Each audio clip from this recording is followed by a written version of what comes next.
expressed today on Black Focus Radio are not the views and opinions of the station, its management, or its advertisers. Now, let's get ready to focus on our issues, our solutions, using our voices on Black Focus Radio.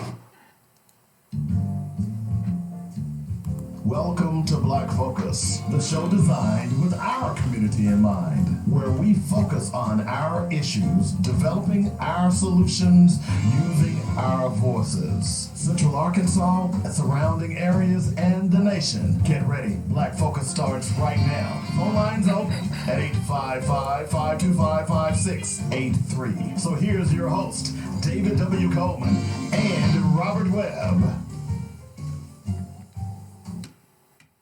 Well, good morning. Get yourselves on in. Good morning. Good afternoon, I should say. I should know that. Where you at? Good question. What you do? What you on this morning? Black Focus Radio, our issues, our solutions, our voices. We're here every day, Monday through Friday, noon to 2 p.m. on joynetradio.com. Tons and tons of stuff to talk about. Want to remind you that Friday night, all of you Little Rock Central Tiger fans, be sure to tune in to Joynet Radio. We'll be broadcasting live from Springdale with the game between Little Rock Central, our alma mater, and of course Springdale Harbor. It's a big game. Congratulations to the Tigers to making it to the playoffs, the first time in quite some time, and certainly the first time since the 7A Central has become came into being. So congratulations to them, and we're excited as Joynet Radio to be the flagship station. And of course, we brought you all of their home games this past season. So we'll keep you up to date as long as they are in the playoffs. So hell to the old gold, hell to the black. The Little Rock Central Tigers are back, baby. That's just the way we like it. No ifs, ands, or buts about it. Want to remind people to join us on Facebook, on Twitter, as well as YouTube. And, of course, you can download the Joynet Radio app. If you haven't done that already, what you waiting on? We tell you that every day. That way you can take us everywhere you go, all right? And certainly we have a lot of people listening from around the country. So we appreciate you all. I know we've got people listening from Nashville. Dr. Rosie Milligan out in Los Angeles said she'll be tuning in today. We'll be out there, by the way, in March for Black Writers on Tour. So we're looking forward to that as well. So tons and tons of things coming up here today. Of course, before we do anything, you know what we got to do? It's called Black Facts. Dynamic Black Facts. Our culture, our history, our people. So Black Facts is going to be a 2-minute piece from the show called Blackish, okay? And it encapsulates how racism is still alive today in the United States. And I thought that's why the reason that's important for me today is that many of you all are caught up in this circus called the impeachment, which I'm not saying it's not important, but the most important thing that you should be paying attention to today is the Byron Allen versus Comcast case that is being heard at the United States Supreme Court. Okay? We've talked about it a lot on this show. We even played the full interview by Byron Allen so you could understand it, and he encapsulated it fantastically. So I want to remind people that if this, and by the way, the Trump administration is arguing for Comcast. So if Comcast is successful, let's just put it this way. Anytime you're fired and you think you were fired because of your race, it will no longer have any standing in the United States. That's how serious this is, folks. You all better pay attention. So when I ran across this clip, I thought, because a lot of you all are thinking that we're living in a post-racial society. A lot of y'all still don't understand that there are powers in place that is trying to keep us down. It's happening today at the United States Supreme Court. You better pay attention. So here is Anthony Anderson when he talks about racism in America. And get in the car. Look what happened to Freddie Gray. Yeah, what if they make it all the way to the station? Mm-hmm. You remember Sandra Bland? And let's say they do make it to trial. Mm-hmm. You see where that gets us? Don't you get it, Bo? The system is rigged against us. Maybe it is, Dre. But I don't want to feel like my kids are living in a world that is so flawed that they can't have any hope. Oh, so you want to talk about hope, Bo? Obama ran on hope. Remember when he got elected? And we felt like maybe, just maybe, we got out of that bad place and made it to a good place. That the whole country was really ready to turn the corner. You remember that amazing feeling we had during the inauguration? I was sitting right next to you. And we were so proud. And we saw him get out of that limo and walk alongside of it and wave to that crowd. Tell me you weren't terrified when you saw that. Tell me you weren't worried that someone was going to snatch that hope away from us like they always do. That is the real world, Bo. And our children need to know that that's the world that they live in.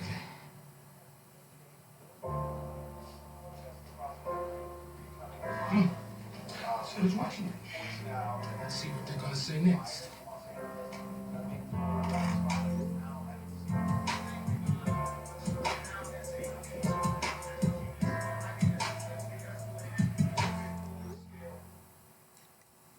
Remember today, November 13, 2019, will this be the day that Black Americans lose their civil rights? It's not about the impeachment, ladies and gentlemen. It's really about what's going on today at the Supreme Court. And that's our Black Fact for today. Focus Radio for more dynamic Black facts, our culture, our history, our people on JoyNetRadio.com. And don't forget, if you would like to sponsor Dynamic Black Facts, give me a call at 615-554-0568. We'll hook a brother and sister up. Want to remind you as well that Christmas season is here. You got a business out there? Well, guess what? This is the place to advertise. So hook me up. I can put together a nice package for you. And of course, I'll even do the production. I'll throw in my 35 years of experience in this business to help a sister and a brother out. Okay, so we got a guest in studio today, and we're always excited to have guests in studio. And you'll need to come closer to that mic. And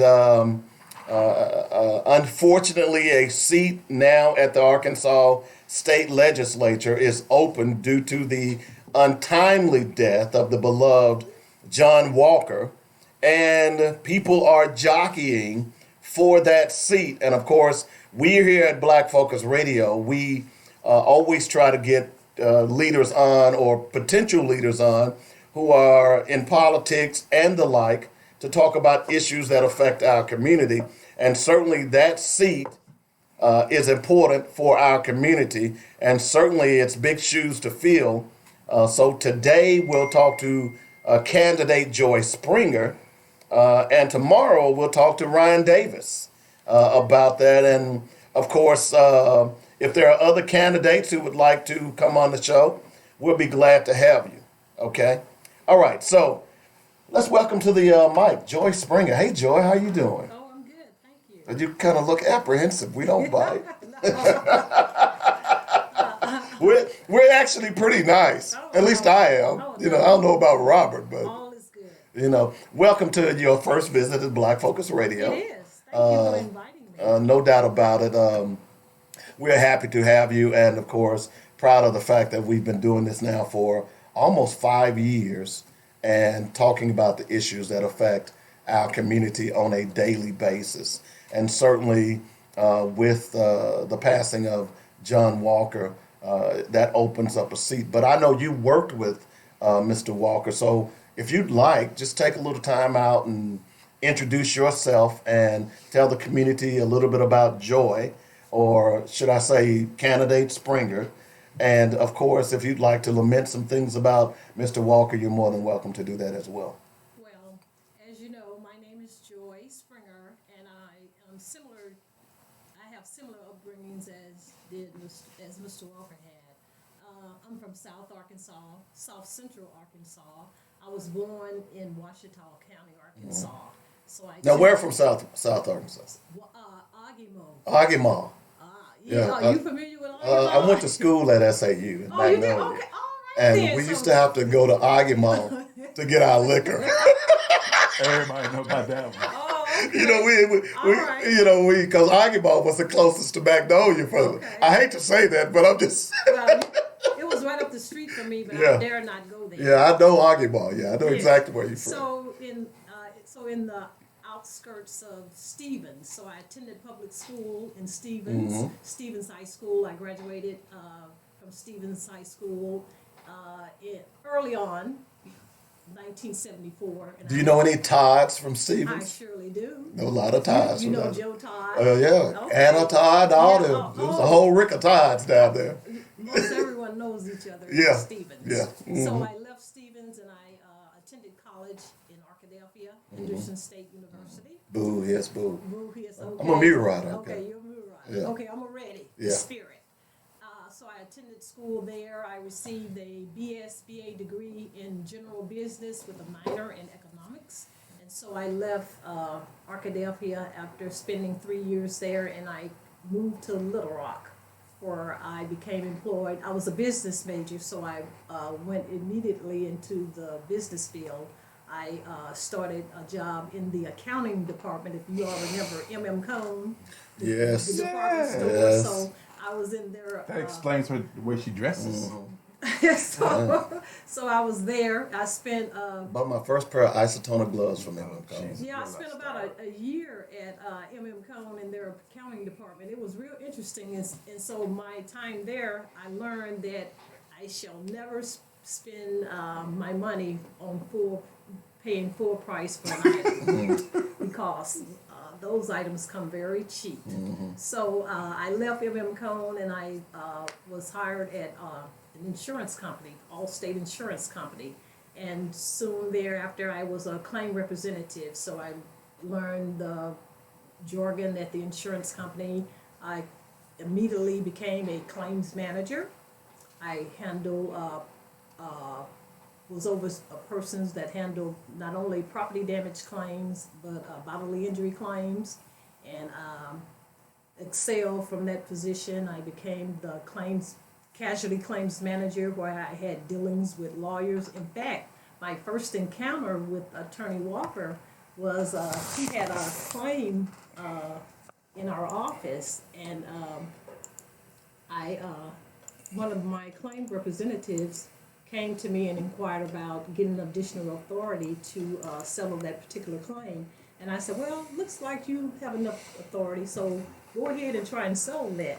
So I received a call from Mr. Walker, and Mr. Walker said, oh, come on now, you need to let me have a little bit more money on this. I said, well, Mr. Walker, I believe I've evaluated this case properly, and so if you don't take this, the amount that we've offered you, we will withdraw our offer. He said, okay, you're going to have to, one of these days, you're going to come and see me. So he said, but I'll go ahead and take this money. And in fact, what he said did become true, because a few years later, as being the claims manager, I had the authority to hire different persons within the claim department. And I saw that there was a need to hire people of color. Right. So we needed a number of claim representatives in the office. So I started hiring African American persons, black people. I think the word was black then when I was doing that. Black, yeah. So I was hiring a lot of black claim representatives, and so the claims manager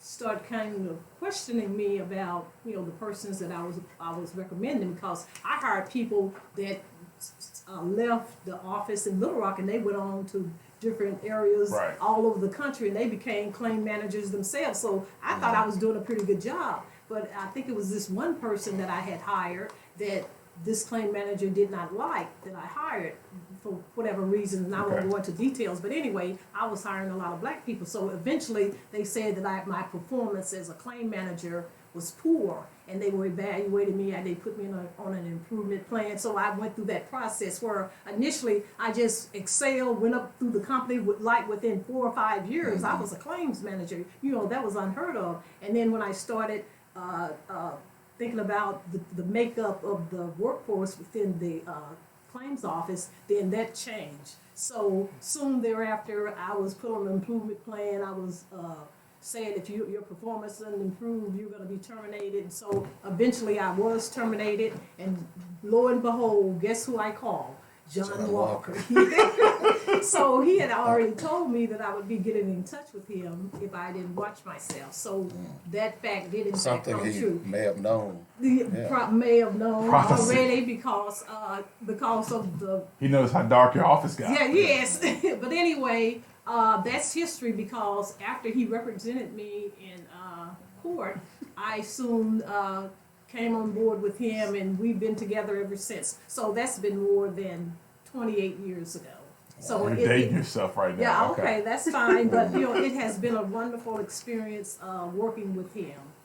And so, and let me just say this, and the reason why I'm here wanting to get the support of this community is I would just like to continue that legacy that he's already put place in our community. And I think that I have the I don't have as much tenacity as he had, but I think I can learn over time, right. And I can learn how to speak to people and do all of those sort of things like he was able to do. With time, I think I can learn to do those things because of the time that I did spend with him. So he taught me a whole lot of things. He taught me about race. He taught me about allowing people to speak and state what they have to say, and then analyze what they've said, and then make a judgment based upon what they've said and apply it. So, he taught me so much. So, and I'm just so appreciative that he did that. So I think that I can carry on what he has taught me because we already know that he,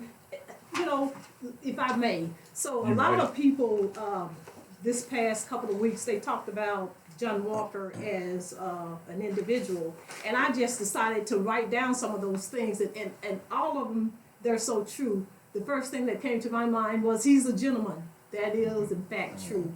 He was an expert orator, but this is not all about me, but I know that those are the sort of things that he was, and so I know that those are the sort of things that I have to instill in myself. Right. So I have to be a lady. I have to be able to speak to people. I have to be creative. I have to be a creative thinker. I have to be a public servant, and I think that I am that already because of my workings with Mr. Walker all these years. I don't know if you all are familiar with the Little Rock School District versus Pulaski County School case, the school desegregation case. I've been working with him on that case since the time I started working with him. That was one of the things that he wanted me to assist him with. So I was a monitor for him all of these years, and that was all about making sure that the children within the Pulaski County, the Little Rock School District, the North Little Rock School District, and the Pulaski County School District were receiving equitable opportunities. So it's equity rather than equality. Because equity means that you may need a little bit more than something equal. So at some schools you may need 5 bathrooms, and in another school you may only need 2. 2, right. So, and in some schools you may need 15 teachers, and at other schools you may only need 10 teachers. So it's about equity to make sure that the students have the resources that are needed to make sure that they learn how to read and learn how to do math. So those are the things that I've learned over the years from him to make sure that there's equity in our education. And I totally support public education. I attended public schools. All my siblings attended public schools, so my heart is in the public school system.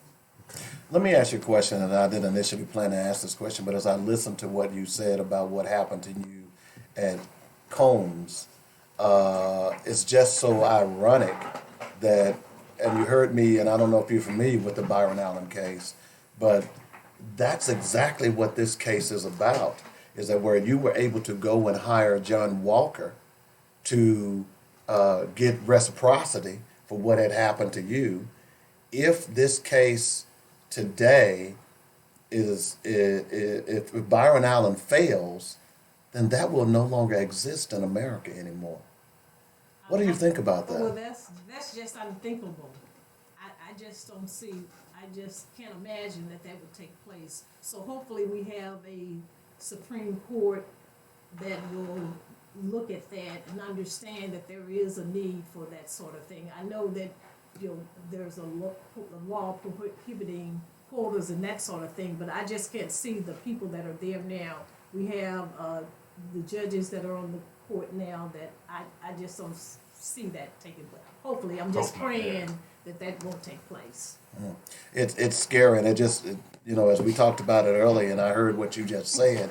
I mean, that we'll never, if that happens, then pray that it won't. But it's just ironic, and that even the Trump administration is arguing it on the side of Comcast as well. I'm not very familiar with that, but what I hear you saying is that you can't. They're saying that you can't use race as a factor. Well, let me give you an example, because you had a clear case.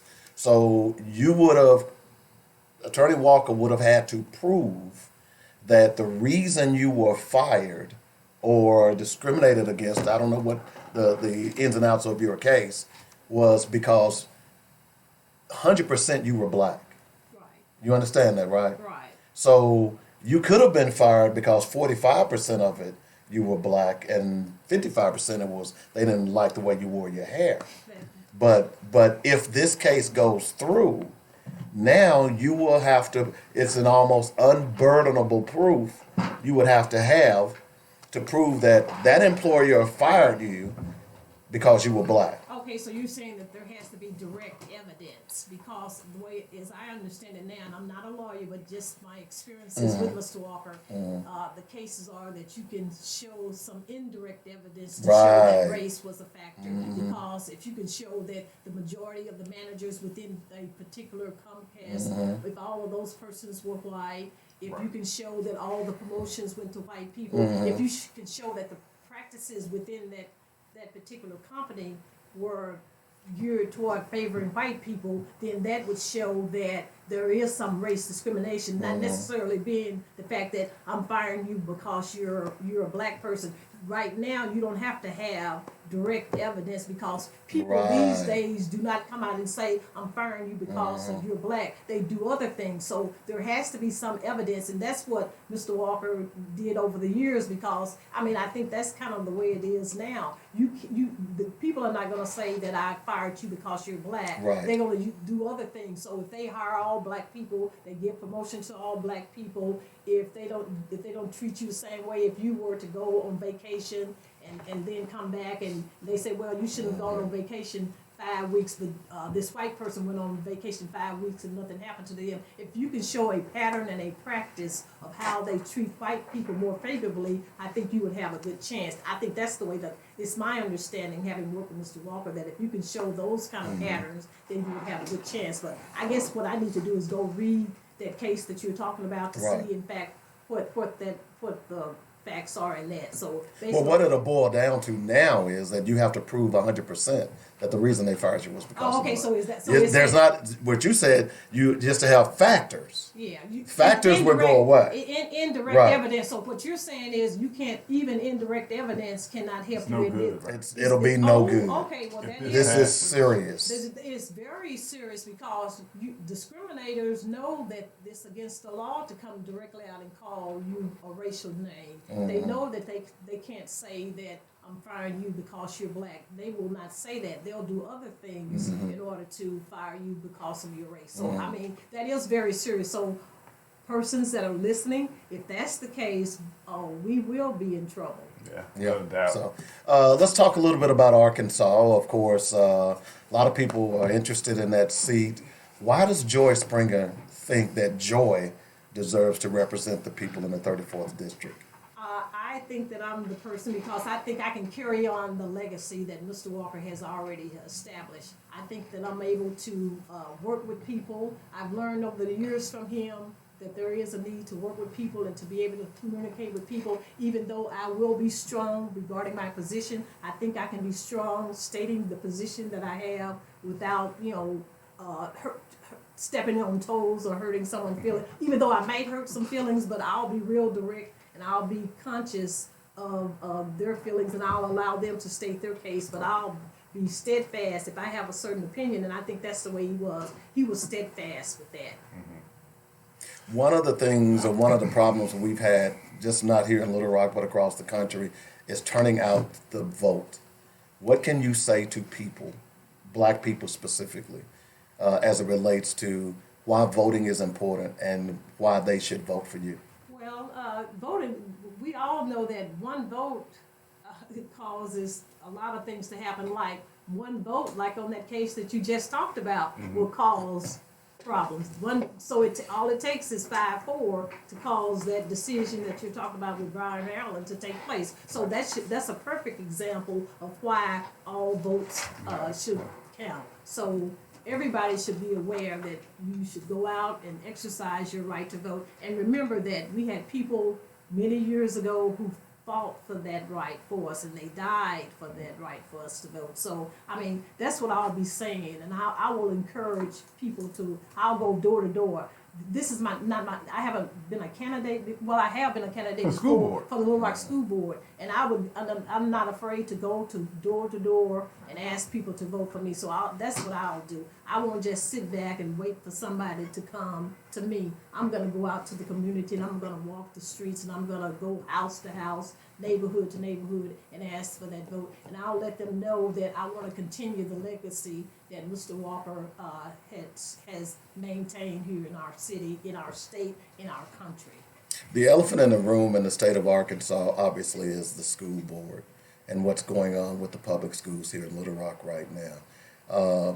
In the past, it seems to me, and this is just my personal opinion, that legislators, and not all, but some legislators and elected officials here in Little Rock proper have been silent, so to speak, as what the governor has done to this school board. What are your thoughts on that? Well, I can't really say that because we are not in all those meetings that they've held with the governor, because I am aware, having worked with Mr. Walker, I know that they've had meetings with the governor to discuss that specific subject. And so I can't say that that they haven't tried to do things, because I do know that there have been meetings and there have been discussions, and sometimes this is politics, so you don't always let other folks know what you're doing, because word will get out and the wrong message may be sent as a result of that. So those persons that are up there now, I would say that the Legislative Black Caucus, they have definitely been working toward making sure that the governor understands that the local control needs to be returned to the local school district, and that public education is the way to go. I know that they've talked against charter schools and that sort of thing, so I'm well aware that they have been doing just that. We just don't know as individuals, so it may be that we need to call our individual representatives and have a discussion with them so that they may be able to communicate all the things they've done. So I personally know that they've done that based upon my conversations with Representative Walker. Do you think that the governor cares about what our stance is as it relates to public schools? Well, I think he has to care, because an example of of the caring took place a few weeks ago when they were preparing to completely segregate the school district, and they had a change of heart because of the people that came forward to call them out. And for lack of a better word, you had white people calling white people racist. And I think when they start doing that they say, hey, we need to hold up and wait a minute, maybe we don't need to do it this way. Maybe there's another way that we can address this situation. So I think the move is still there to change, to bring in charter schools and to get rid of the public education, but the way that they were going about it pretty fast. And so after white people came up and started calling them out, I think they started listening. And so we need people to continue to put the pressure on them to make sure that they understand that we will not bow down to this kind of treatment. Speaking of schools, Arkansas just I think they just gave approval for a private prison in Southeast Arkansas that's about to be, I don't know when it's going to be in operation. It's the first private prison that's been in Arkansas, as far as I know, for quite some time. And when you look at the school to pipeline, the prison to pipeline from schools, what are your thoughts on privatizing prisons? Well, it's kind of like privatizing the public schools with your charter schools. I mean, it's the same thing. There's a person that's going to make the money, a few people, and not necessarily benefit the needs of the people that need that particular education or need that kind of reform within the prison system. So it's basically the same thing. So I oppose privatization of prisons, and I also oppose privatization of our public schools, because it's not designed to assist the people.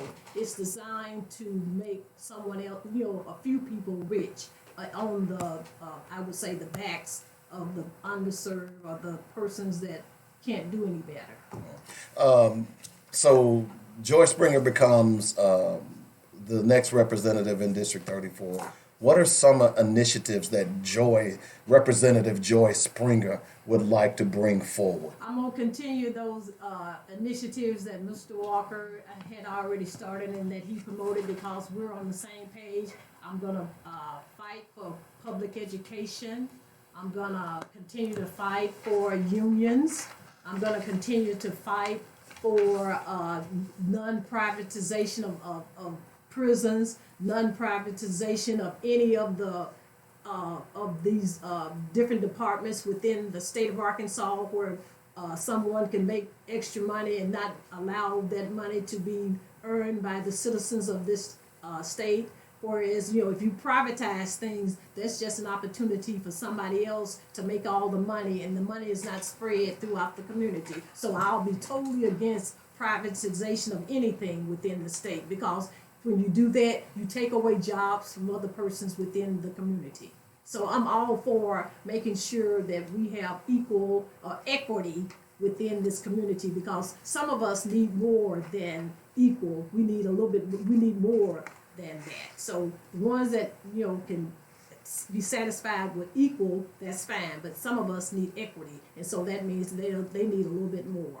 And I'm all for allowing them to have more. Speaking of equity, and Robert, you can jump in anytime you get ready here. But speaking of equity, one of the big issues that has taken place both nationally and around in some states is the monies that colleges are earning on the backs of African American athletes mainly.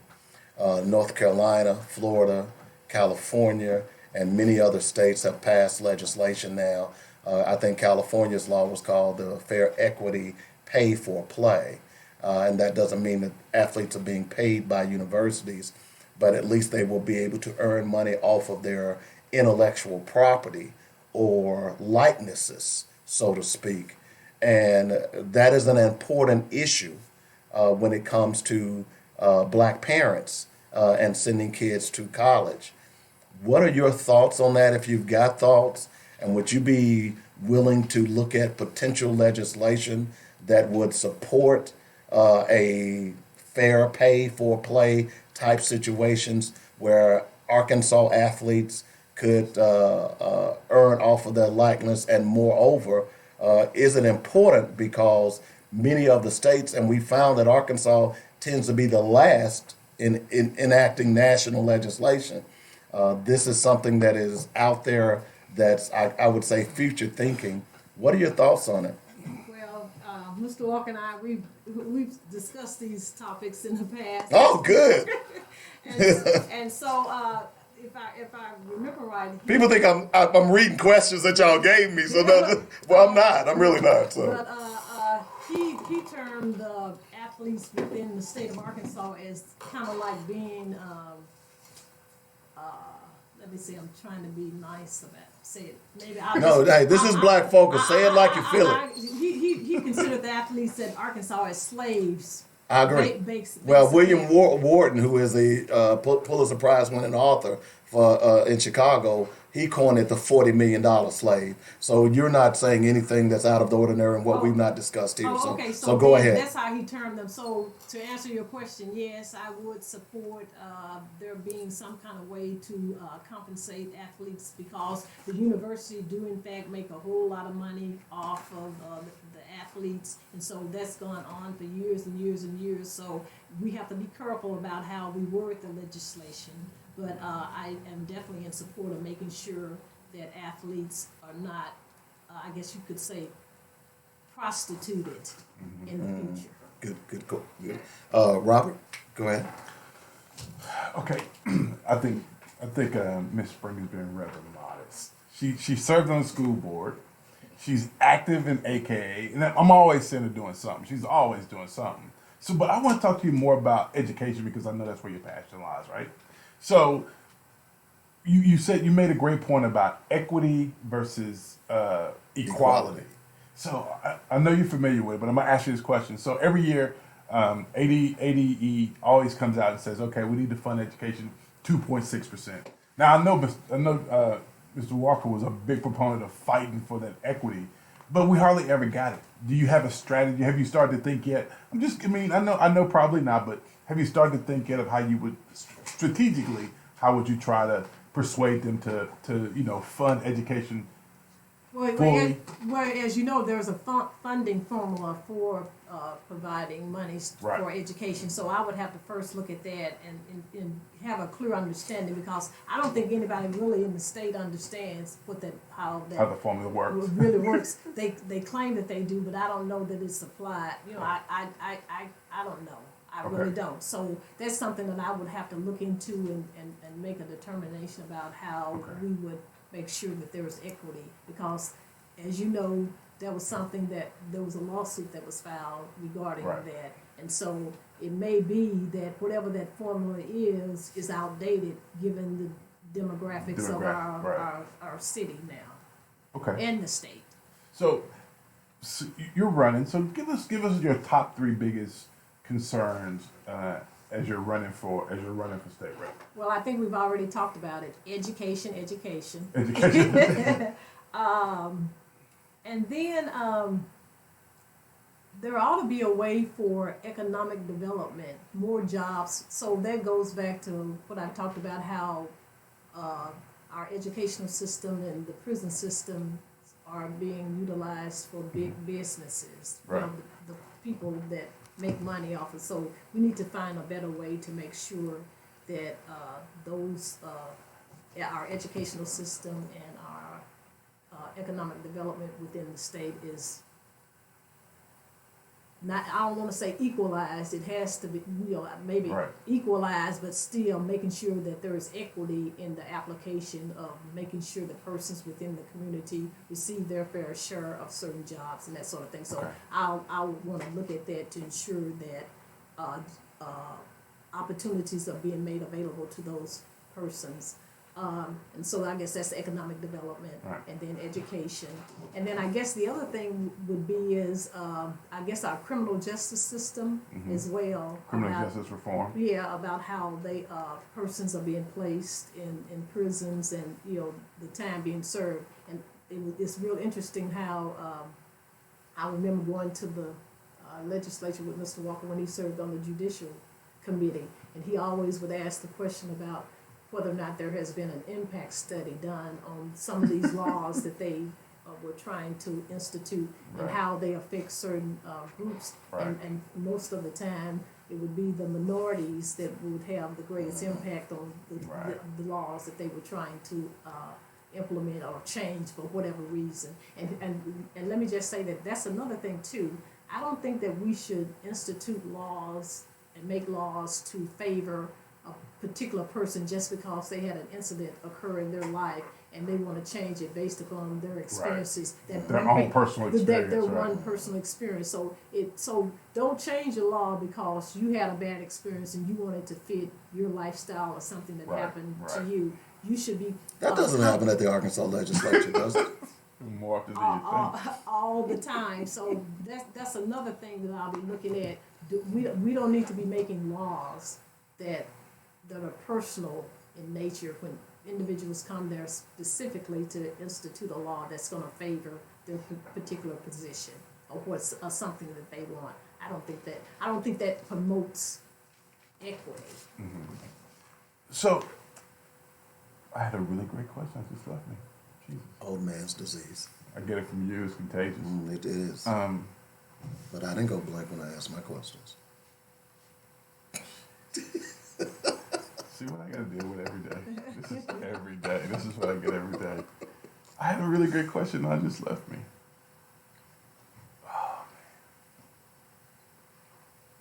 Oh. Well, ask another one. No, but that was going to lead me to another one. Oh, yeah. Charter schools. Oh, I got it. Okay, Jesus. I'm having a meltdown. I'm having a meltdown. So, the question I want to ask you. So, I noticed that all of our elected officials don't collectively work together to have a common agenda. If elected, would you be willing to put that coalition together and you have and you all work together for a collective? I wouldn't say a collective agenda, but to address some of the issues of our community. Well, I can't acknowledge that. So I don't know that they don't try and work together.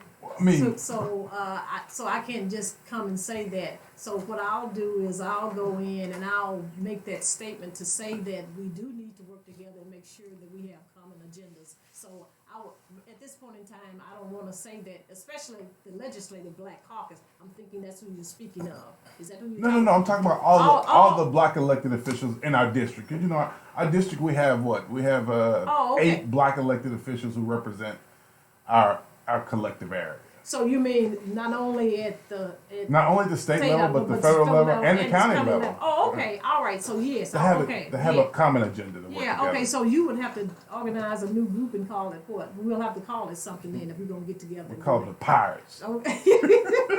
The black folks. Yeah, the black people. The Walker 8. We'll call it the Walker 8. Okay, sounds good. That's a good idea. So I thought you were talking about at the caucus level. Oh no. I know they have an overall agenda, but I was talking about. Yeah. Okay. Yes, I would agree with you. Yes. So I wanted to ask you this because I have known you now. I want to say 10, 12 years, probably longer, but I don't remember. I know it's been a while.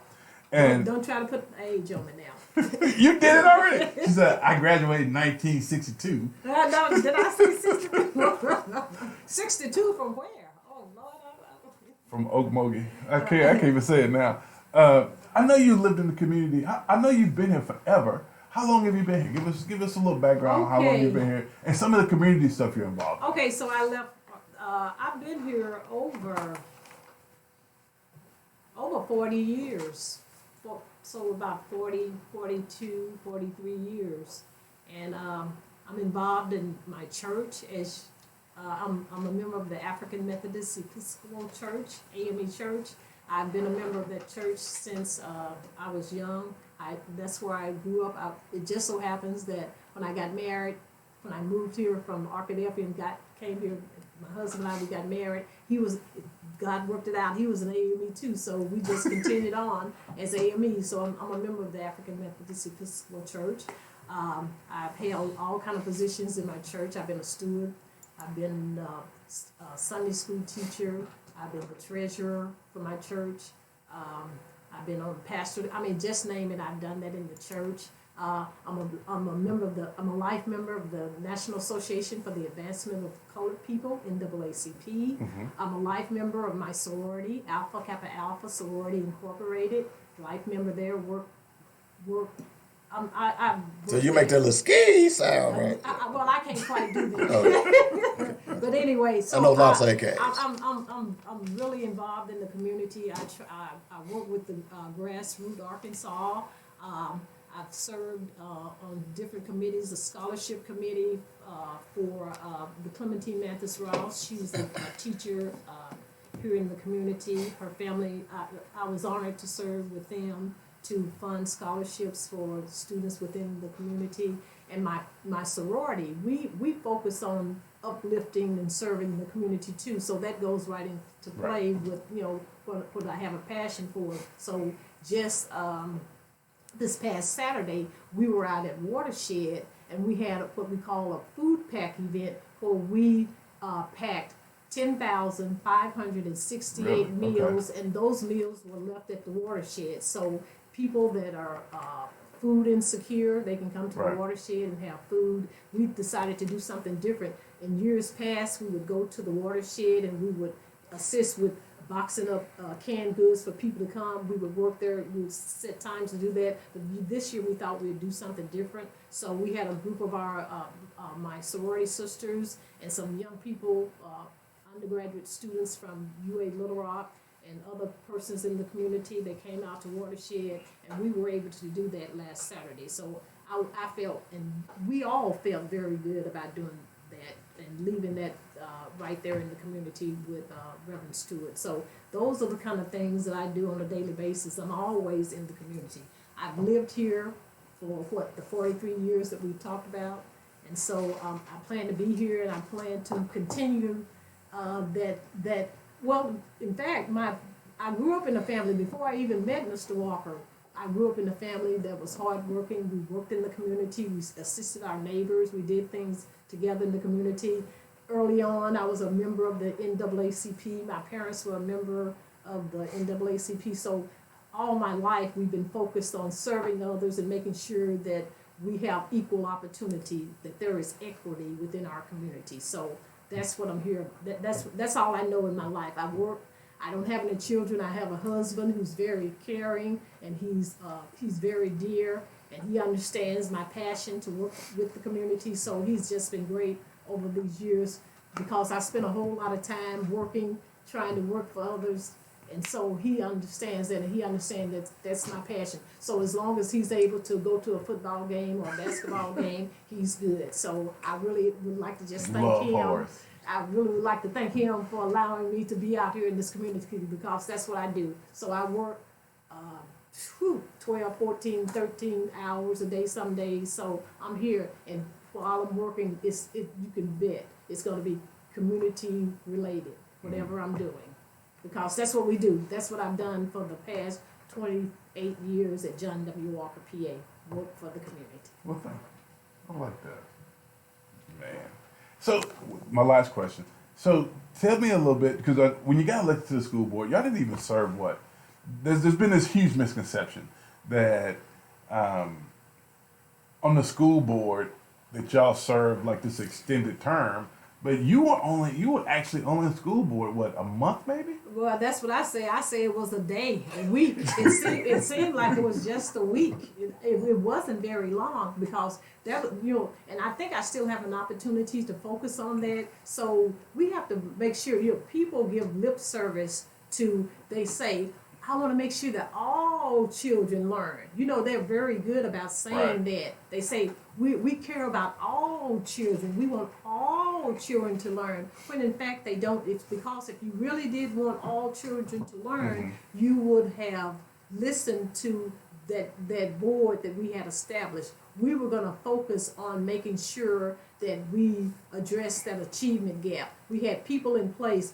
I don't know if people don't understand this, but that desegregation plan, that and all the promises that the district made, we had established what was called a planning evaluation department where that they could come in and look at programs being implemented in the district. If they didn't work, then you would change it and go to something else. So we were going to be able to evaluate and decide what was best for the students, and then not have teachers going all over the place trying to decide, let's implement this, let's implement this. And when they changed superintendents, every time a new superintendent came in, he or she would bring a new program with them, and then that program would cost millions of dollars. The districts would spend all that money, and then the teachers had to monitor and adjust and try to change over to what it was that this new superintendent wanted to do when they were used to doing something. So I can see why nothing ever changed.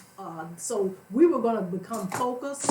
We were going to focus on reading and math and making sure that and I'm of the opinion that you got to have classrooms where teachers can teach. We can spend the money some other place other than trying to implement a program. If you give a teacher a classroom with a certain number of students in it, and they know the student and what areas they need to work on, the content area where they're missing things, Right. and let the teacher just be in that classroom and focus, kids can learn. We can close that achievement gap if we allow that sort of thing to happen. But when you come in here and say, well, I want you to do this program, and you have to implement it this way, and you have to do these certain things, that's not what education is about. Because when we were growing up, and when I was in school learning, you probably the same way, you didn't have a program called whatever the name was, but you know, Reading for the future. yeah, whatever. I mean, they have all kinds of names, Avid or whatever. But teachers taught in the classroom. They were able to teach, and they focused in, and they knew the areas where the children were deficient, and they assisted those students in those particular areas. And so that's what we were going to do had we been allowed to do that. And so the powers that be decided that, hey, that wasn't going to happen, and we were going to make sure that there were opportunities once again for all the persons in our community, make sure that they had jobs. Certain folks had certain of the contracts to do certain things for the district. The school district is a $300 million employer. If yearly has that much money, so we were going to spread things out and make sure Spread the wealth a little bit, right? make sure that things were done Equitably. Yes, thank you, equitable. Do you think there was some subterfuge in the way the governor did the school board? Oh, back when I was. Yes. Oh, of course. Yes. You're just gonna leave it at that? That's it. Hey, so okay. Now I remember. So I think this was a great. I think I want to segue into this. A couple of years ago, I think it was me, you, and Charles and Mr. Walker. We went out. We went to 2 or 3 schools and we toured them. One was Roberts. I think the other one was, I want to say Stevens, but that wasn't it. I want to say it was Washington. Well, was it Franklin? Franklin. We went to Franklin, And Roberts, and we went somewhere else too. We were just looking at the elementary schools, and we were talking about the comparison to the college campus compared to the daycares. Yeah. And why exactly was that too important?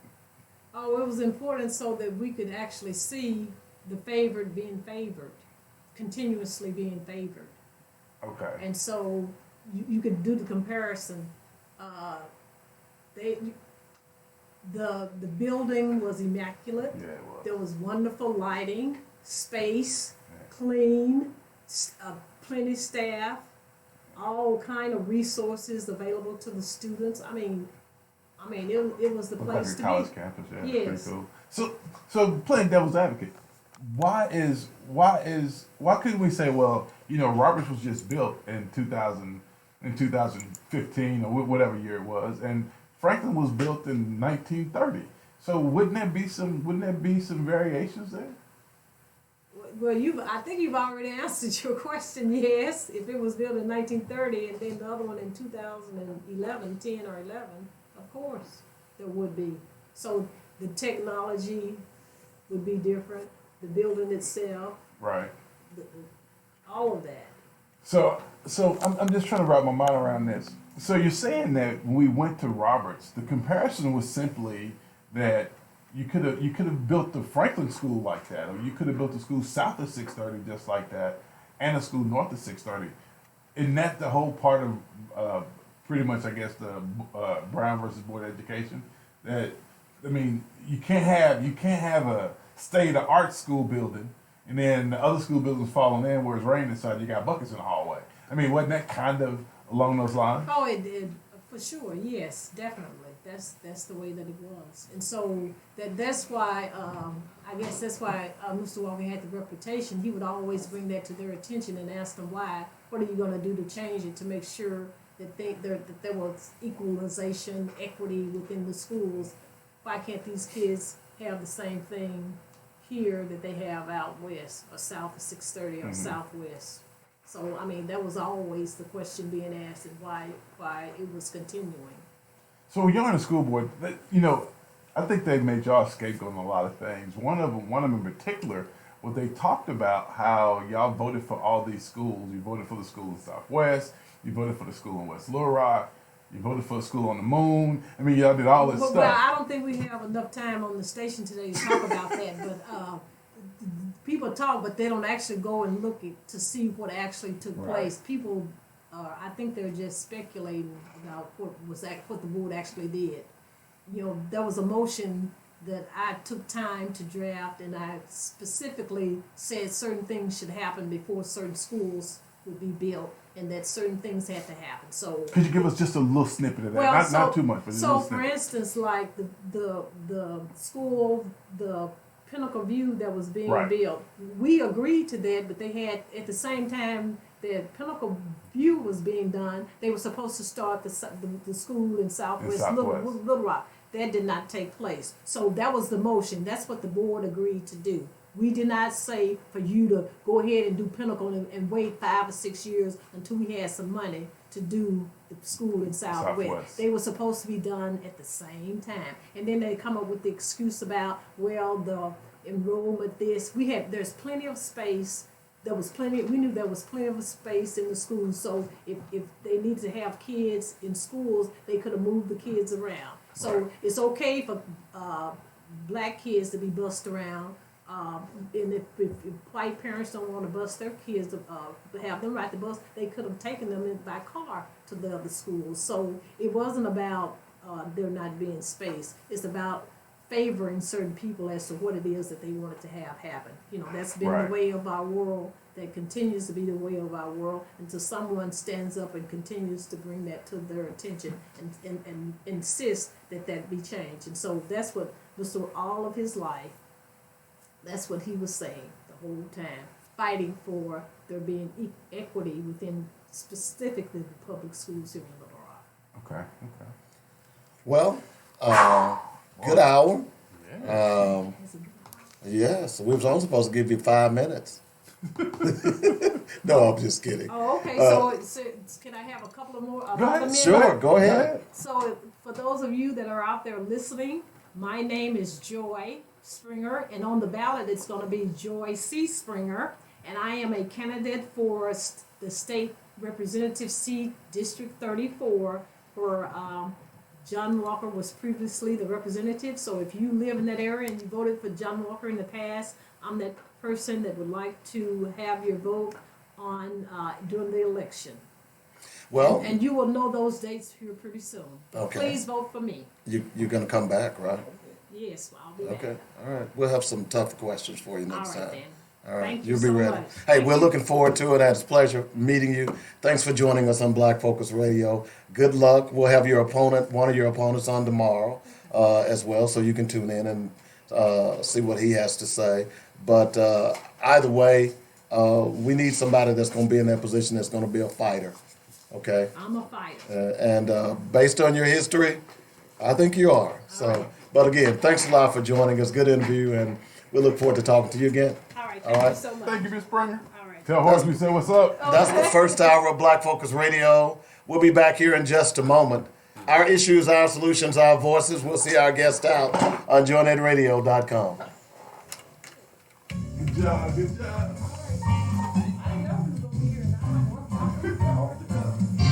That was good. That was good. All right. Y'all want to go out the back there, go out the front. No, this one.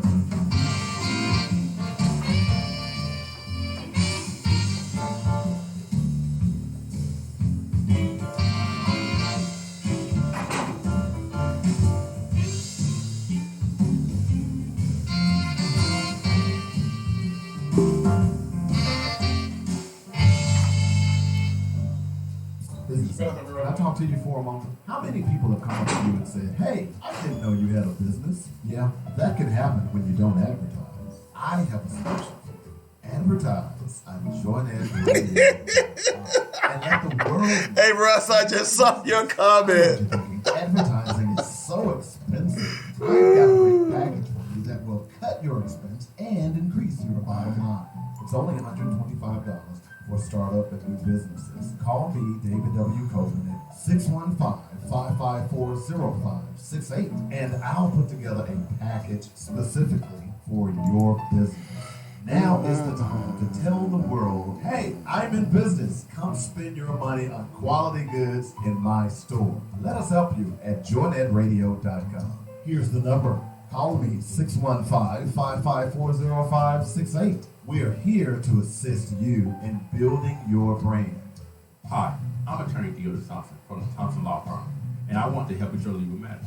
Whether it's criminal defense, bankruptcy, personal injury, or family law, I want to help you. I can be reached at 501-503-5095.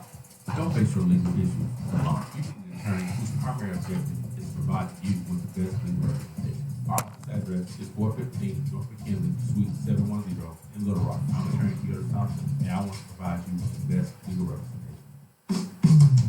Who done it? The butler done it. Butler Furniture Depot. Butler Furniture Depot is your back-to-school headquarters. All college students, fraternities, and sororities get a two-piece living room set for only $3.99, or take advantage of our four-piece living room special, which includes sofa, love seat, chair, and ottoman for only $5.99. Quantities are limited. Who done it? The butler done it. Butler Furniture Depot. Or what about an extra thick queen-size mattress, full or queen-size, for only $2.98, or an Ashley Signature four-piece bedroom set for $4.99, or a five-piece dinette set for only $1.99. Huge selections and savings are going on at Butler Furniture Depot, your back-to-school headquarters. Call 562-8333 for directions. Who done it? The Butler done it. En Butler Furniture Depot hablamos español. Who done it? The butler done it. Butler Furniture Depot. Serving the families of Clark County and the surrounding area since 1966, it's Mitchell Funeral Home. Understanding that a funeral is a celebration of life, the entire staff of Mitchell Funeral Home takes great pride in the caring, personal, and professional service they offer. Cremations, funeral plannings, burial policies, life insurance, notary, and monument sales are a few of the services we offer. Mitchell Funeral Home, Arkadelphia, 870-246-2611. Mitchell Funeral Home. Quality you can appreciate, service you can depend on. You got it. He's the Rock's answer to your aggravation. The Joy Network. The views and opinions expressed today on Black Focus Radio are not the views and opinions of the station, its management, or its advertisers. Now, let's get ready to focus on our issues, our solutions, using our voices on Black Focus Radio. Welcome to Black Focus, the show designed with our community in mind, where we focus on our issues, developing our solutions, using our voices. Central Arkansas, surrounding areas, and the nation. Get ready. Black Focus starts right now. Phone lines open at 855-525-5683. So here's your host, David W. Coleman and Robert Witt. All right, welcome back to the second hour of the show. I want to thank Joyce Springer for stopping by, candidate for District 34, the seat that was left vacated by Senator Representative John Walker. And of course, tomorrow we'll talk to Ryan Davis, who is another candidate for that particular seat as well, to see what his thoughts are and how he plans to make a difference if in fact he has elected. And we'll be doing this throughout the election season. If they want to, look, as I told you, hey, we'll take Republicans too, but we're going to call you out on issues that are untruth. And, sometimes you Republicans, y'all got problems with truth. I'm just saying. So you're more than welcome to come on the show. Also remember that when you start spending your campaign dollars, just remember this, if Joynette is good enough to come on and espouse your platform, is good enough to spend your dollars with. Okay? I ain't look, I done stutter. By the way, Russ told me I should have popped you upside your head to get your retired mind working again when you went blank. And he also says since War Memorial and Hyman closed, he gets no exercise and his arteries are clogging. So, Russ, you got I thought jokes. that was pretty funny. Yeah, you got I thought that was pretty funny. You got jokes. But as we said last hour, we talked again, what's going on at the Supreme Court today. In fact, I can't wait to get home to get some reviews on what the arguments were today and what the justices said. Because, and by the way, I just posted an exact law of the 1866 law that you need to be familiar with. It is on the Black Focus Radio wall. So get out there and look at this, folks. I don't give a damn about impeachment. I'm sorry. Look, I am a political nut. I follow politics, okay? But that's not what's important to you today. In fact, it should not be important to you as it relates to what's going on at this Supreme Court. You must pay attention. And you're probably saying, what can we do now? Well, first of all, you need to pay attention. Because if Byron Allen, if they rule against Byron Allen, just as you heard Ms. Springer say, she was able to go get legal recourse because of discrimination, you won't be able to do that, basically. That's what it, in fact, you won't, not only just on your job, but maybe you have become a business owner and you have local, state, and federal contracts. Guess what? You'll have to prove beyond a shadow of a doubt the reason you didn't get that contract. No, not a shadow of a doubt. You'll have to prove 100% the reason you didn't get that contract was because your company was black. Even though 20% of the reason is you didn't get it because you were black, but you got to prove 100%.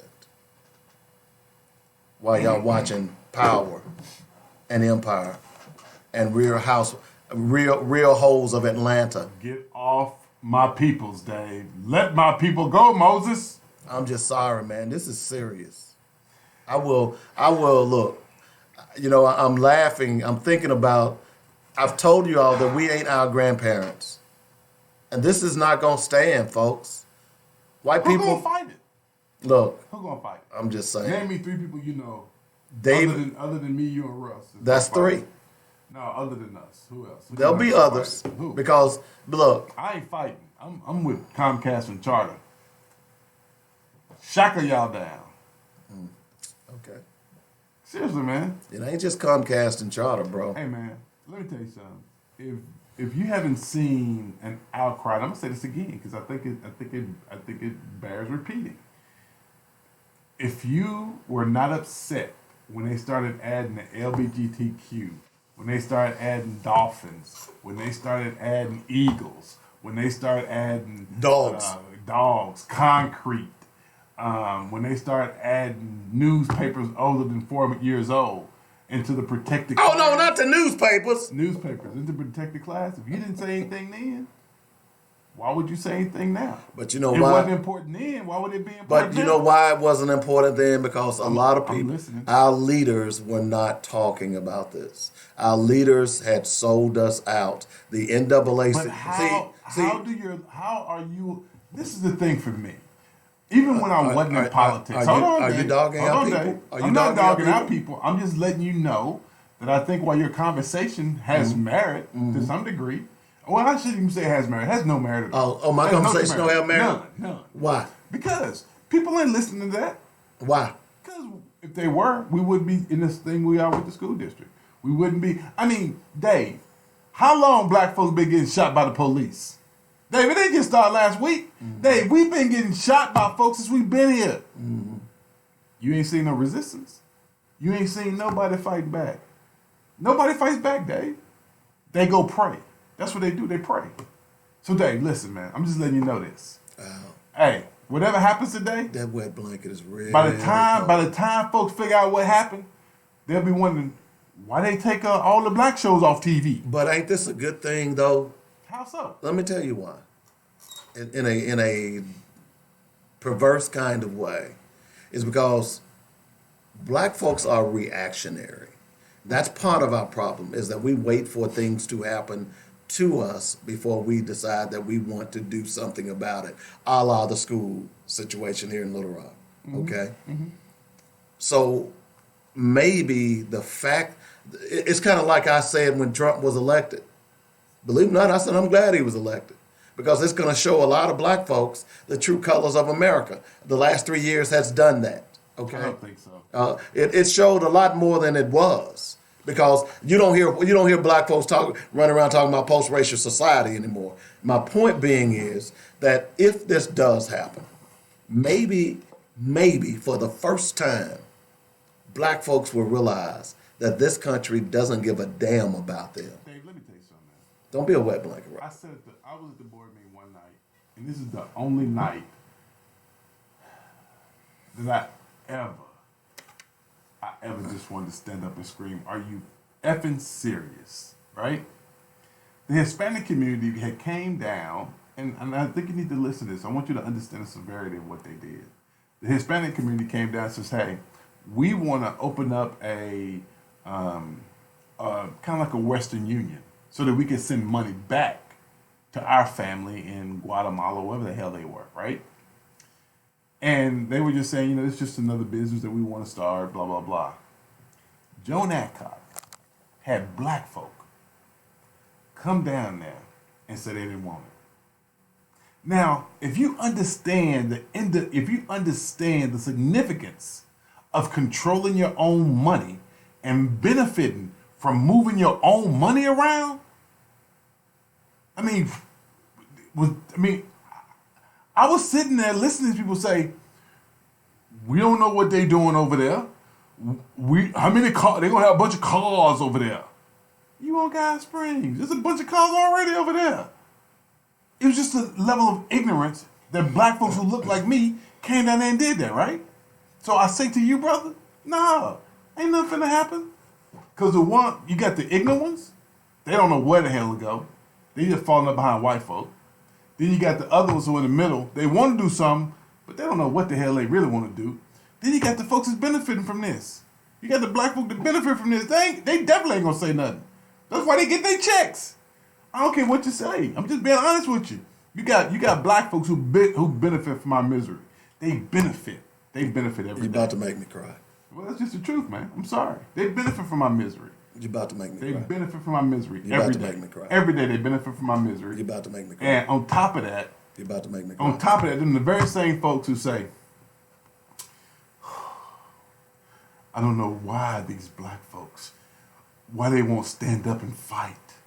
In the same breath, they saying, "If you stand up and fight, they're gonna destroy you. Don't stand up and fight." But then they turn around and tell somebody else, "I don't know why they won't fight. Why they won't fight for themselves. That's why I'm over here doing the work I'm doing, because they won't fight." No, you over here doing the damn work you're doing because you know you can get a check. Right. Right? Right. But ain't nobody looking at that. And Jackson. The very people who? Iverson Jackson. Yeah, the very people that all you people that showed up down at the Trump for Blacks seminar last week. You got black folks in Little Rock who say that they are community minded and they're all about this and they're all about that. But just step back for a minute and take a good hard look and just pan around your community. Just pan around it. I'm serious. Just pan your community. You're not telling me anything I don't already know. I don't understand. That's part of the reason Little Rock is still in this position. I don't understand how you live in a state where they spend $23,000 to lock a man up, but they don't spend $9,000 to educate a man, educate kids. I mean, come on, man. That ain't lost on me. And by the way, those that they're making that money off of it are your children. Yeah. But ain't nobody fighting that. The ones who go to prison, they supposed to go to prison. That's because they doing bad stuff. Come on, wake the hell up. But isn't that incumbent upon your leadership to look? Your leadership, this is the thing. I think sometimes we have this, can't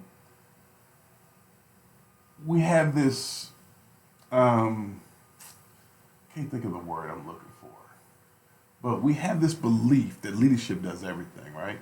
Some do. But leaders should at least make the call. How can some of your, this is the thing. So I remember one day. Before you go into that, do you think that we have legitimate black leadership in this city? I think we have a couple. But the thing is I think that they've been so beat down and nobody fights with them. I'm going to give you a great example. So we have no black leadership. I'm going to give you a great example. No, we have some black leadership. We have individual leaders. When I say black leadership, that means collective for me. You understand what I'm saying? You're talking about a collective because leadership? I don't know how to say that. Because you can't get anything done individually as a black leader in this city. But collectively, if you have, I thought you made an interesting question to Ms. Springer as it relates to creating a black coalition of elected officials. Yes. Okay, that's what we need. You see what I'm saying? Yeah. We need something like that who will operate on one accord from local levels all the way up to state levels. Well, all the way up to federal levels. You understand what I'm saying?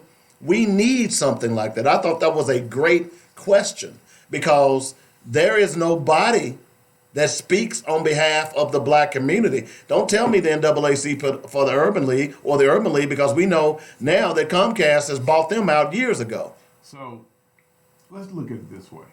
I'm not gonna do that. I'm gonna stick to where I was going. So one Tuesday night, the board meeting, Ken introduced the ordinance. It was a day ordinance. And so what the ordinance did was very simple. It would give bid preference to companies who bid on certain jobs if they would get bid preference if they hire people from the community, disconnected youth and adults, right? Okay, so the reason this was significant is because if you understand all the crime in our community, the reason we have all the crime is people don't have jobs. And when you don't have jobs, you're gonna do whatever you can to eat, right? I ain't saying it's right, I'm just saying that's the way it is, okay? He introduced this ordinance. Everybody lit into it and everybody tore it apart, right? Then computer said, well, you know what? I consider Ken to be like a son. I'm gonna help him with this. It never came back. Not to this day, it never came back. But 2 weeks later, the city of Little Rock they offer up a resolution. Bruce actually offers up a resolution. The resolution says they're gonna give bid preference to folks that live or their companies are housed in Little Rock. That's it. And for me, if you understand the crime in your city, and you understand that the reason you have the crime is because there aren't opportunities for people once they come out of prison. And if you're telling me, nobody understands how vicious this cycle is, right? So first off, a cat doesn't get any education. He ends up in prison, right? He goes and does his time, and then he gets out. Goes to his probation officer. Probation officer says, hey, every week you need to come see me, and you need to bring me $60. So the first week he goes to see him, he says, hey, I'm going to give you a pass this week, but you got to find a job, and you need to bring my $60, and I need you to piss before you leave. So the next week he goes in, the guy says, hey, I need my $60, I need you to piss, and do you have a job? He says, I don't have the $60. I can piss, but I don't have a job. He goes back the next week and he says, listen, I can only let you do this for 30 days. If you come in here after 30 days and you don't have a job or my $60, I have to revocate you. You know what that means, right? Send him back to prison. Now, am I going back? Hell no, I ain't going back because I don't want to go back to prison. I'm doing everything I can to find a job, but I can't find one, right? It gets harder and harder every time. So every time he goes back, he's threatened every time he goes back with going to prison. For $60, man. $60. Now, this is what happens in most cases. A brother says, you know what, man? I don't fucking want to go back. I don't want to go back to jail. So I'm finna get back out here and do what I know to do. So that means whatever they did before, they start doing it again. Right? So if they're selling dope, if that's robbing banks, if they're stealing cars, whatever his specificity is, he back out there in the underworld doing his thing, right? Well, we're not having conversations about that. We always say he don't want to get his life together. Who's supposed to fix that? That's us. That's all of us, though. That's not just leaders. That's not just leadership. Because I guarantee you, hell, most of the people who are up there, with the exception of probably 3 people, don't even know nothing about that. It's about having the kind of conversations that help people understand where we are, not only where we are, but how we got here, right? Because everybody seems to think that, you know what? The reason we're here is because these people don't want to do what they're supposed to do. No, We can't put all that on these people. We are these people. But we don't have that conversation. I mean, man, this is craziness. That's why I say, to some degree, I think it's good that I think it's good the Supreme Court gonna say, you know what? Nah, Byron Allen, we kicking you out of here, man. I think it's good to some degree because they need to wake up. Well, if they kick Byron out, then Byron wins. Well, they're gonna rule against him then. Okay, that's better. Because he's already won in lower courts. At the end of the day, we need to understand that this fight is real, right? This is a real fight. This ain't nothing nobody made up. This is real. This is real. Real. I mean, people, I wish they could come to the board meetings. I hear what you're saying, but typically, for whatever reasons, our people don't listen to regular people like you and I. Okay? That ain't my fault. I'm not saying it is. Don't get sensitive. I'm sensitive. That's why we need, for lack of a better term, a Macintosh mentality.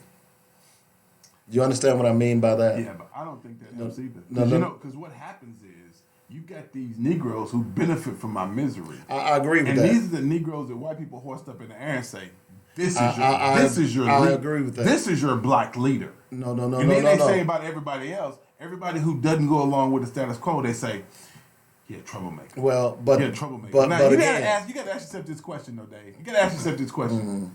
If you got a brother who's out there fighting, or a sister who's out there fighting for just the basic rights, just basic stuff, right? He ain't out here throwing rocks at nobody. He ain't out here shooting nobody. She ain't out here cutting nobody. She just said, "Hey, give us what we do. Let us get what we deserve." Why would somebody go back and say they're a troublemaker? And the reason I tell you the reason they do that, because they benefit from your misery. They benefit from your misery, so they want to make sure you understand.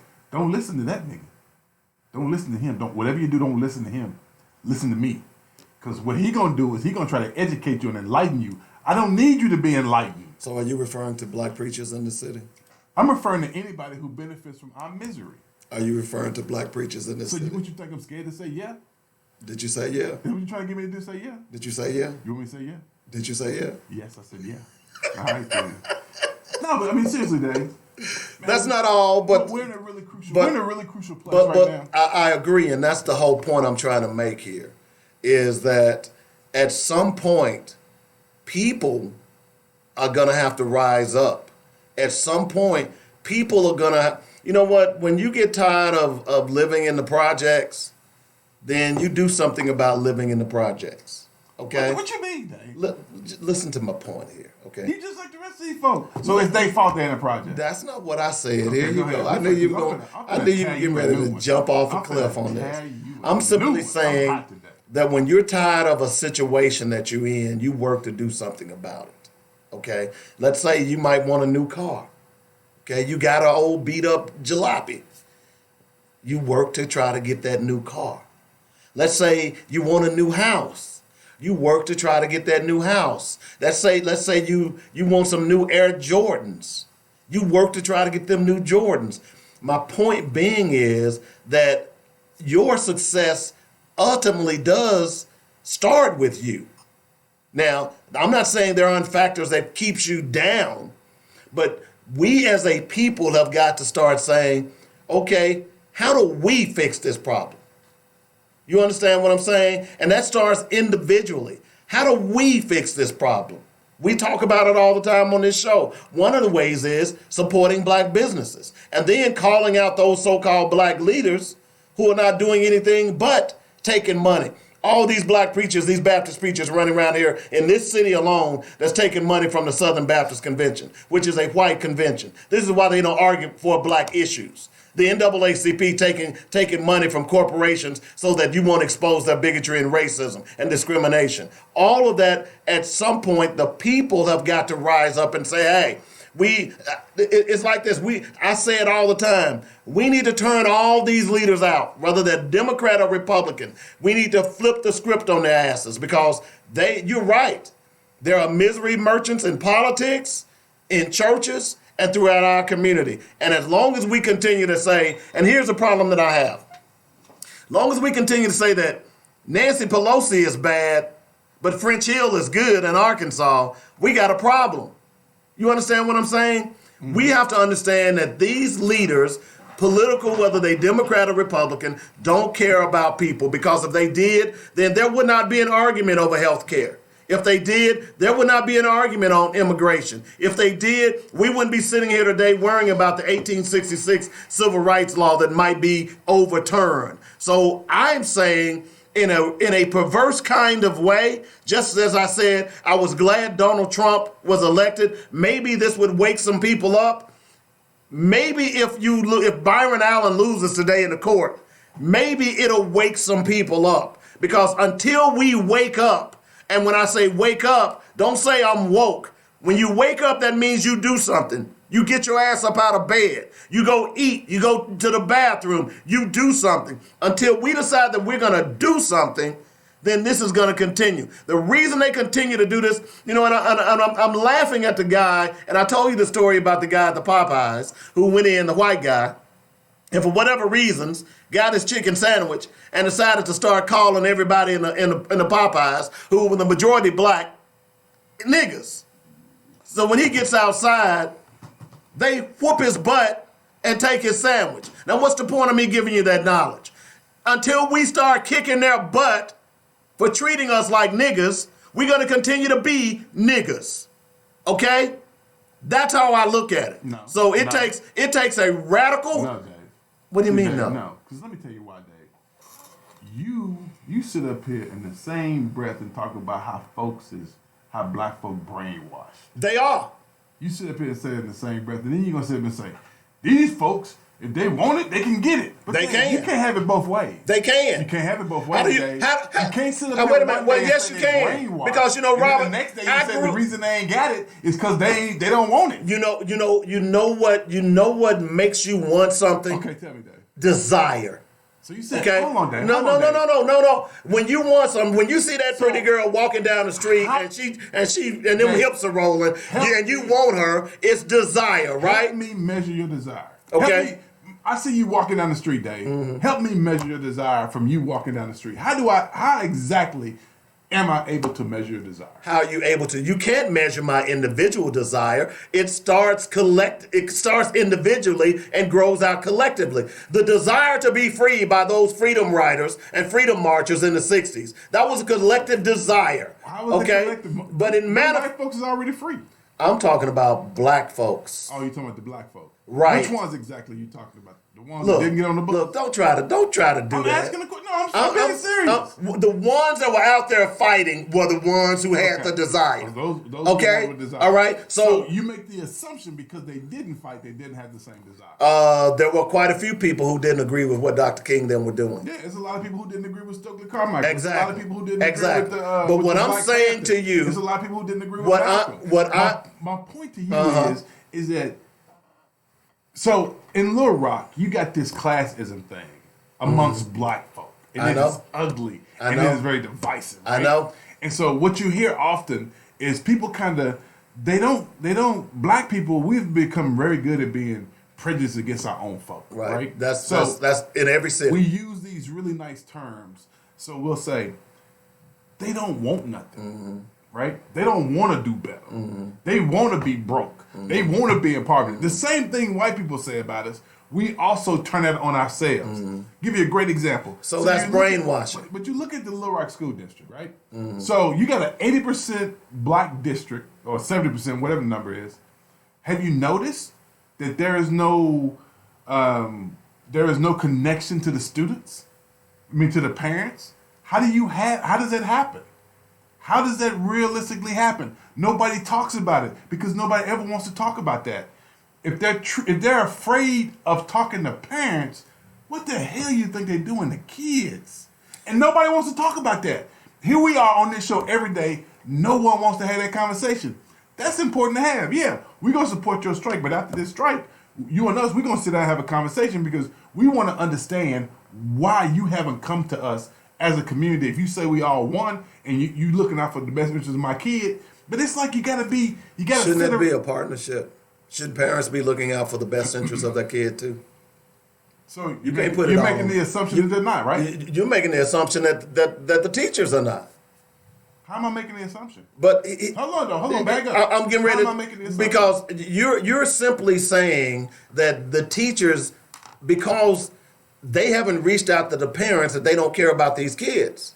Well, Dave, if I slap you upside the head, no, better yet, if I walk up to you and you and your girl sit in the car and I slap the mess out your girl, and you don't do nothing,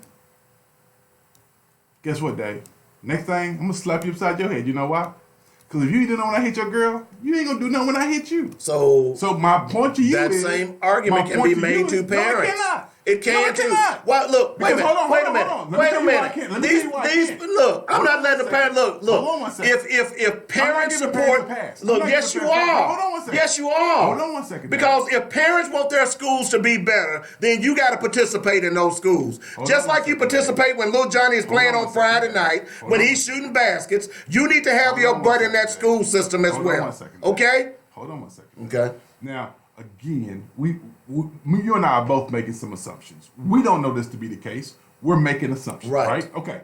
So I'm going to continue to assume, right? Because that's all we got before us. All right. So here we are. You and I are having this conversation, and the conversation needs to be discussed.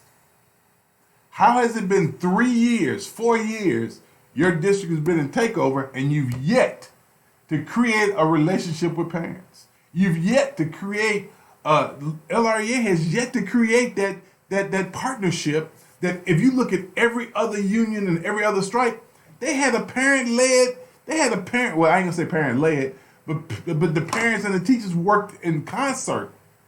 That's not happening here. Now people say, hold on, Dave. People say, oh my God, did you see all those parents down there? So let me tell you what's great about that. If you go to a meeting about drugs being sold on the corner, guess who you're going to see there? Them same damn parents you see at the LRE thing. So let's say you go to something about... Where are the others? Let's say you go to something about prison. Hold on. My point to you is, Dave, you got people out there. We make the assumption that every kid in the Little Rock School District, they mama just a loud, ignorant... No, we don't make that assumption. Wear bangle braids and whatever the deal is, right? We make these assumptions because, again, we as black folk, we don't want to admit it, but we done took the same role as white folks and talk about how bad other black folk are. And we act like we don't get that. So that brings me back to what I want to talk about as far as brainwashing. Hold on one second, Dave. Okay. But Dave, you can't sit up here and talk about brainwashing, Yep. and then you gonna sit up in the same breath and say they don't want nothing.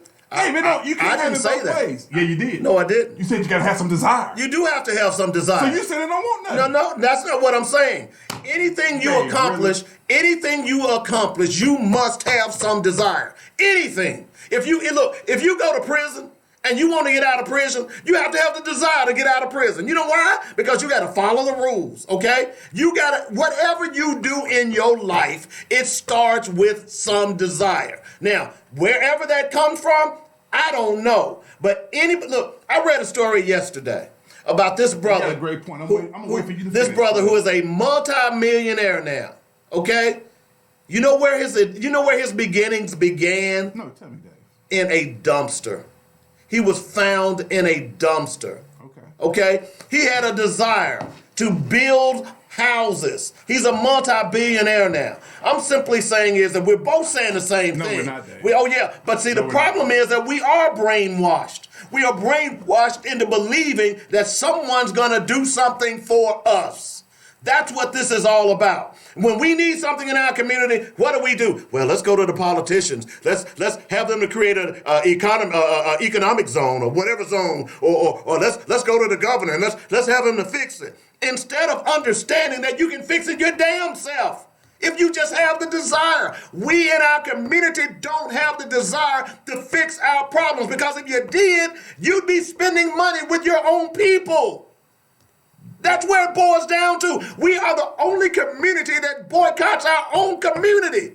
We are the only ones who complain about gentrification, and the reason gentrification happens is because you move out of those neighborhoods. That's brainwashing. It is up to us. I refuse to believe that anybody is going to fix our problems but us. So let me ask you a question. That's just me, man. So let me ask you a question, Dave. So you got a young brother out there on the street. He hungry. He broke. Dude walks up to him and says, hey, man, I'm going to give you this 8 ball.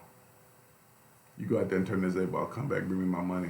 I'm gonna put you on. Oh yeah, bro. I'm gonna go out there and poison your community. Yeah, that's good. Well, hold on, Dave. That's an excuse. That's not an excuse for me. That's not an excuse for me. We talk about desire here, right? That's not an excuse for me. We talking about desire, right? Hold on, so hold on, Dave. your desire ends where your desire ends where you want to start killing your own people. Now you define. Okay. Now you define how desire looks. Now, so now we just can't have. So the brother selling dope ain't got no desire either. Of course he. Look, you have desire, but you can channel. You can channel that desire to someone else. Just like you can spin that 8-ball, you can spin a company. Okay? You know when I went over and talked to those inmates over here at War Memorial, you know what I told them? I told them, I said, look, man, let me tell y'all something. I'm going to be real with you. Okay? A lot of people ain't going to give y'all no damn jobs. This is what I told them. I said, nobody, look, you have a record. I said, the one thing that frustrates me about what I've been hearing here today, because they had other speakers as well, that nobody is telling you to start your own company. No one, see, it doesn't matter if you're a felon, if you're a great seamstress, or if you're a great computer tech. It doesn't matter. You see? It does matter. No, it doesn't. Because, see, if you can do the job, they ain't going to ask you what, they ain't going to ask you, well, can you submit a record? Can you submit where you were 10 years ago? Dave, you see, what I'm simply saying is self-empowerment. I need to take you back and bring it forward. So, Dave, you talked about desire. Mm-hmm. I gave you a scenario about a brother's desire. You said, oh, wait a minute. No. If your desire, hold on, Dave. If your desire causes pain and destruction on other people, then you have a misplaced desire. Period. But this is why I can't support Rick Ross. That was his argument. Is it, oh, well, I had to set up the cocaine distribution lines because the CIA was on me. Excuse my vernacular. Nigga, please. You killed mothers, fathers, brothers, sisters. You have people today still suffering from your poison. I'm sorry, brother. Wait, Dave. So, if you're going to poison your community, what good are you? Hold on, Dave. I can't win, Dave. This is why I can't win, Dave. Okay. Because here you are saying you need desire to get ahead. But then when I give you a scenario about a brother getting ahead, oh, no, that don't count. Dave, you can't have it both ways, bro. Destroying your community is not desire. Because ultimately, let's say you have that desire. Once you destroy your community, what do you have? You have Little Rock. You have 12th Street. You have Abigail. You have Washington. You have Lewis. You have all of that once you destroy your community. Because, see, I know because I grew up in that community. I remember how that community used to be. Okay? Okay, Dave. Hold on. See, Dave, you keep skirting this. And I don't know why you're doing it. Okay. But you keep skirting it. But I want to go back. So you got a young brother who gets an 8-ball, turns that 8-ball over, takes the money back, and he continues to work hard to come up. Mm-hmm. So you telling me that this brother has no desire, Dave? Because you don't agree with what he's doing to make money, that means he has no desire, correct? Anytime. But hold on, Dave. You asked me a question. Can I answer? No, Dave. Can I answer the question? Answer yes or no. It's not a yes or no answer. It's a very simple yes or no question. It is not either, because there are certain things that you can do and certain things that you shouldn't do. What can you do and what can't you do? Number one, you can build your own. If we built our own, that young brother out there with the 8-ball wouldn't have to be pushing the 8-ball. Maybe he'd be in my business becoming an apprentice for whatever my business is. That's what I'm saying. This problem is us. You see, if we had a solid community, then those who want to bring the 8-ball in would not be able to do that. Dave. I'm sorry, I'm living in a different world, man. How so? Because I more and more every day, I believe that if we are going to save ourselves, then we have to do it. So and that means all of those. How do we save ourselves? And all of those in your mind's eye. I'm getting ready to tell you. All of those traditional things that we've done for the come up may need to be re-examined, because we've been doing that same old stuff for decades, and it has not reaped any benefits. In fact, it has done more to destroy our communities than to build them up. So maybe we need to rethink what we're doing. That's all I'm saying. Because right now, I'm not insane. I believe doing the same thing over and over again is insanity. And that's what we've been practicing. Try something new. Try it differently. That's all I'm saying. Wait, Dave. The question to you is the question I'm posing to you is very simple, Dave. It's not a yes or no answer. A brother's desire to make money, to have a better life, to do something more with himself. He sells drugs, Dave. Now, hold on, Dave. Why is his desire different than the guy who says that he's going to go to school and get an education? What's the difference in their desire, Dave? They both want a better life for themselves, Dave. So why is the guy who's selling dope versus the guy who went to college? Dave, why do you scrutinize him so more heavily than the guy who goes to college, Dave? I just told you, Robert. Okay, I'm ready. Go ahead and tell me again. Let me explain this again. Okay. Is that guy who sells dope is what we see here in Little Rock today. Okay, that desire. What is that? This murder and mayhem is what we saw with banging in Little Rock that Little Rock is notorious for. That's your dope dealers. That's the economy that they created, where people were afraid to go get gas. All of that time period when I came back to Little Rock and my mom was worried that I went running in the neighborhood because the neighborhood is not the way it used to. That's what selling dope does, okay? That's what selling that 8-ball does. Let's be real about that. But Dave, when you came back from where'd you go? I went to Memphis. You went to Memphis, okay. I just wanted to make sure I got that first before I make this comment. So Dave, there are strong, positive brothers like you who fled, right? So you fled. You got a whole bunch of other brothers. You know why I fled? Hold on, Dave. Because I had a desire to make a better life for myself. Wait a second, brother. You fled. Other positive brothers fled. So when you brothers fled, there was nobody for these young cats to look up to. So they fell into that life, right? Because in the absence of strong black men, they'll follow anybody. You just made my point. Hold on, Dave. Hold on now. So we're back to desire, though, Dave, because I haven't heard you yet articulate succinctly the difference between the brother's desire who sells dope and the brother's desire to go to school. Now, understand, Dave, they both want a better life for themselves. They both want a better life, but they chose two different paths. One legal and one illegal. So, Dave, let me ask you a question. Why is it, Dave, that you never sat back and thought, I wonder what it is that made their brother choose that path? Hold on, Dave. I've asked that question a lot. Hold on, Dave. Okay. Hold on, Dave. Because this is the thing I said about the class, right? So you got people who they, I shouldn't say bougie, Dave, because you're not really bougie. Oh, you trying to call me bougie? Ghetto bougie. You trying to call me bougie? Is that what you're trying to say? Okay. No, okay. All right. But the point I'm trying to make is you get like, what's the word I want to use? You get the black aristocrat, right? And then you got the black trailer trash, right? And then you got all those people in the middle who work jobs where they make money and they drive a car that they tags as current, right? Okay. Now you got these three different types of black folk, right? Okay.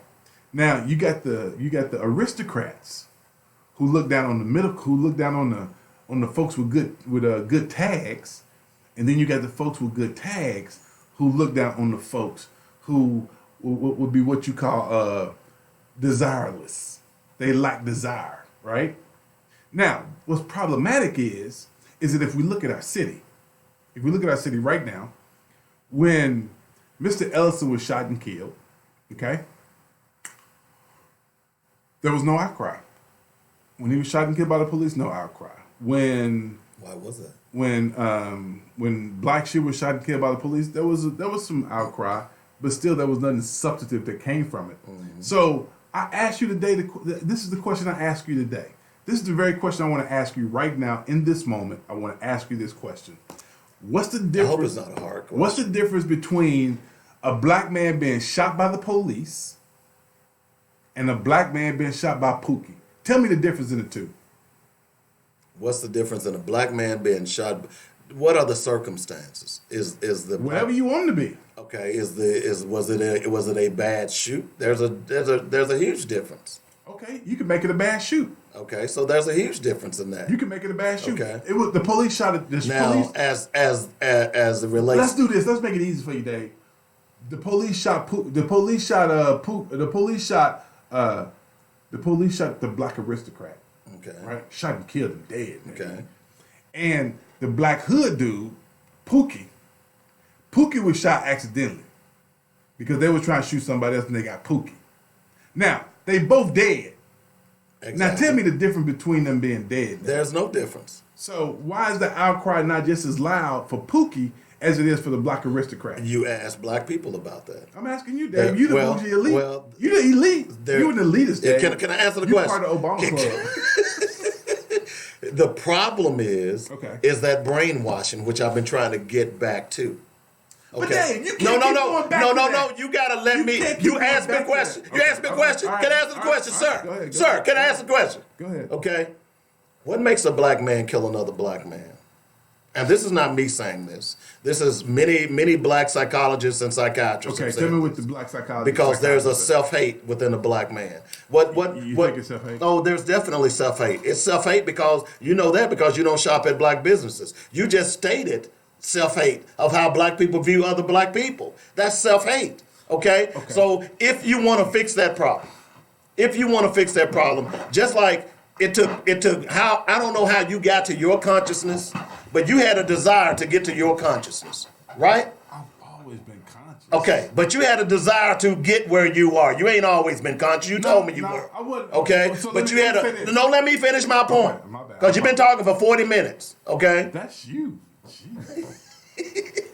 You had a desire to change.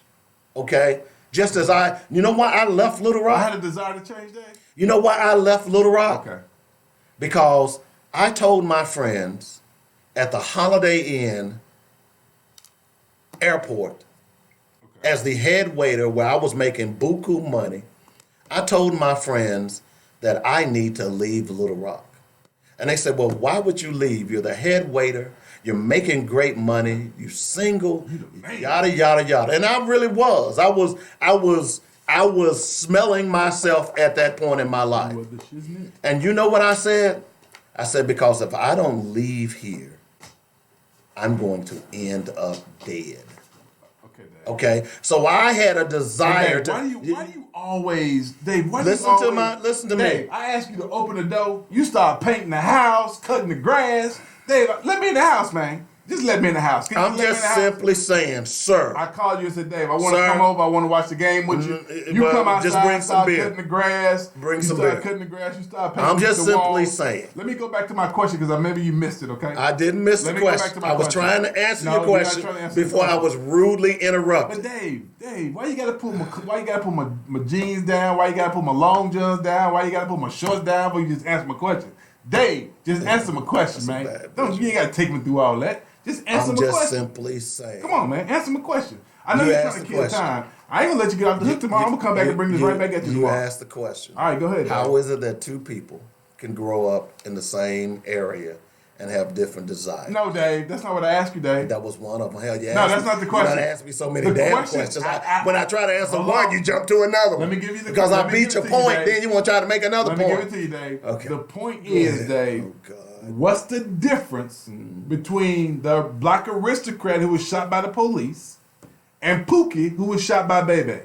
Both of them was accidental shootings, and Pookie shouldn't have got shot, just like the black aristocrat shouldn't have got shot. Okay. Now, explain to me the difference between Pookie and the black aristocrat. There's no difference as far as I'm concerned. So why you don't get outraged when Bebe shoot Pookie?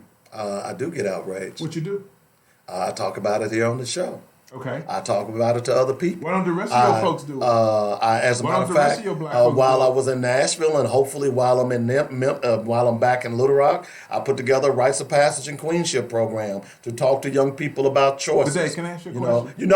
You asked me one question. Let me answer the question. While I was in Memphis, I put together a Rites of Passage and Queenship program to talk to young people about choices. So when you ask me what I'm doing, And hopefully next spring I will do that same program here in Little Rock. When you ask me what I'm doing a lot, Mr. Webb. How dare you challenge my integrity on this show? It'll just be the David Coleman show real soon. Should I call Tracy in? Because you're trying to lock heads. You're trying to lock heads. This is Tracy Ann show. I'm just saying.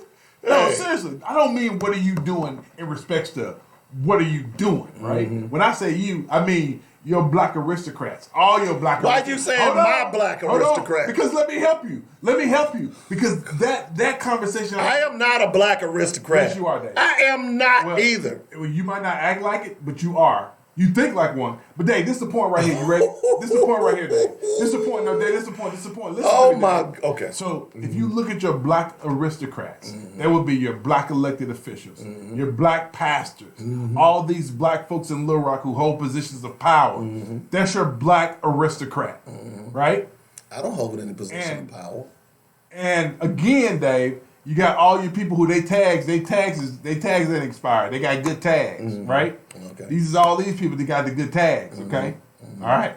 Now, they work for the black aristocrat in some degree, right? But I bet your ass if something happened at that job, them good tags, guess what's gonna happen? The ass gonna get fired. But you let something happen to a white guy, guess what's gonna happen? He gonna work hard for him. Work hard. Now I ask you the question again, Dave. I'm gonna ask you the question one more time. Okay. You ready for it? Okay. You ready? I'm ready. Okay. Why do you not have any outrage when Bebe shoots Pookie? Are you talking to me? I'm talking to the black aristocrat right now. I'm not talking to David Coleman. I'm talking to the black aristocrat that David Coleman is a member of. Show me your black aristocratic card. I have outrage whenever a black man or woman. So Dave, in your circles, when you're moving around in your circles with the black aristocrat and y'all having conversations, do y'all ever talk about us? Y'all ever talk about us, people who got good tags? Just let me know. I'll just let you know that it is Robert Webb who has a meeting with the police chief every month. It is Robert Webb who got Joy Springer on the show today, who has her number. Dave, what the hell does that mean? It is Robert Webb who booked Ryan Davis tomorrow. Those are the movers and shakers in Little Rock. I don't have their number. They don't call me to play. They don't call me to take them to play golf. So now you trying to pretend like you're not the black aristocrat. So you trying to take your crown off? I am not a black aristocrat. Your thinking is that of the black aristocrat. It is not either. Yes, it is. Because everything is the black man's fault. Y'all ain't got no desire. How desire look? I don't know how desire look, but if you're selling dope, that ain't the right desire. Really? Come on, man. Really? How do you win here? Okay, tell me what desire black folks have. What you mean? What desire black folks? Oh, really? What do you mean? What do you mean? What desire? They desire a lot of things. Okay, what do they mean specifically? Collectively as black folks? What desire do we have? I don't know. Who did the poll, Dave? I'm asking you. I don't know. No, you ain't ducking the question. All right, fine. I'm asking you. Tell me from my front door, Dave. Okay. From my front door. From your front door. I can't speak for nobody else. Okay. From my front door. Not Robert's desire, but black folks. Oh. No. That's fine, Dave. You hesitate there a little bit. I can give you that. Because I just saw you got the black aristocrat text and said, hey, you gotta pick this up on Robert.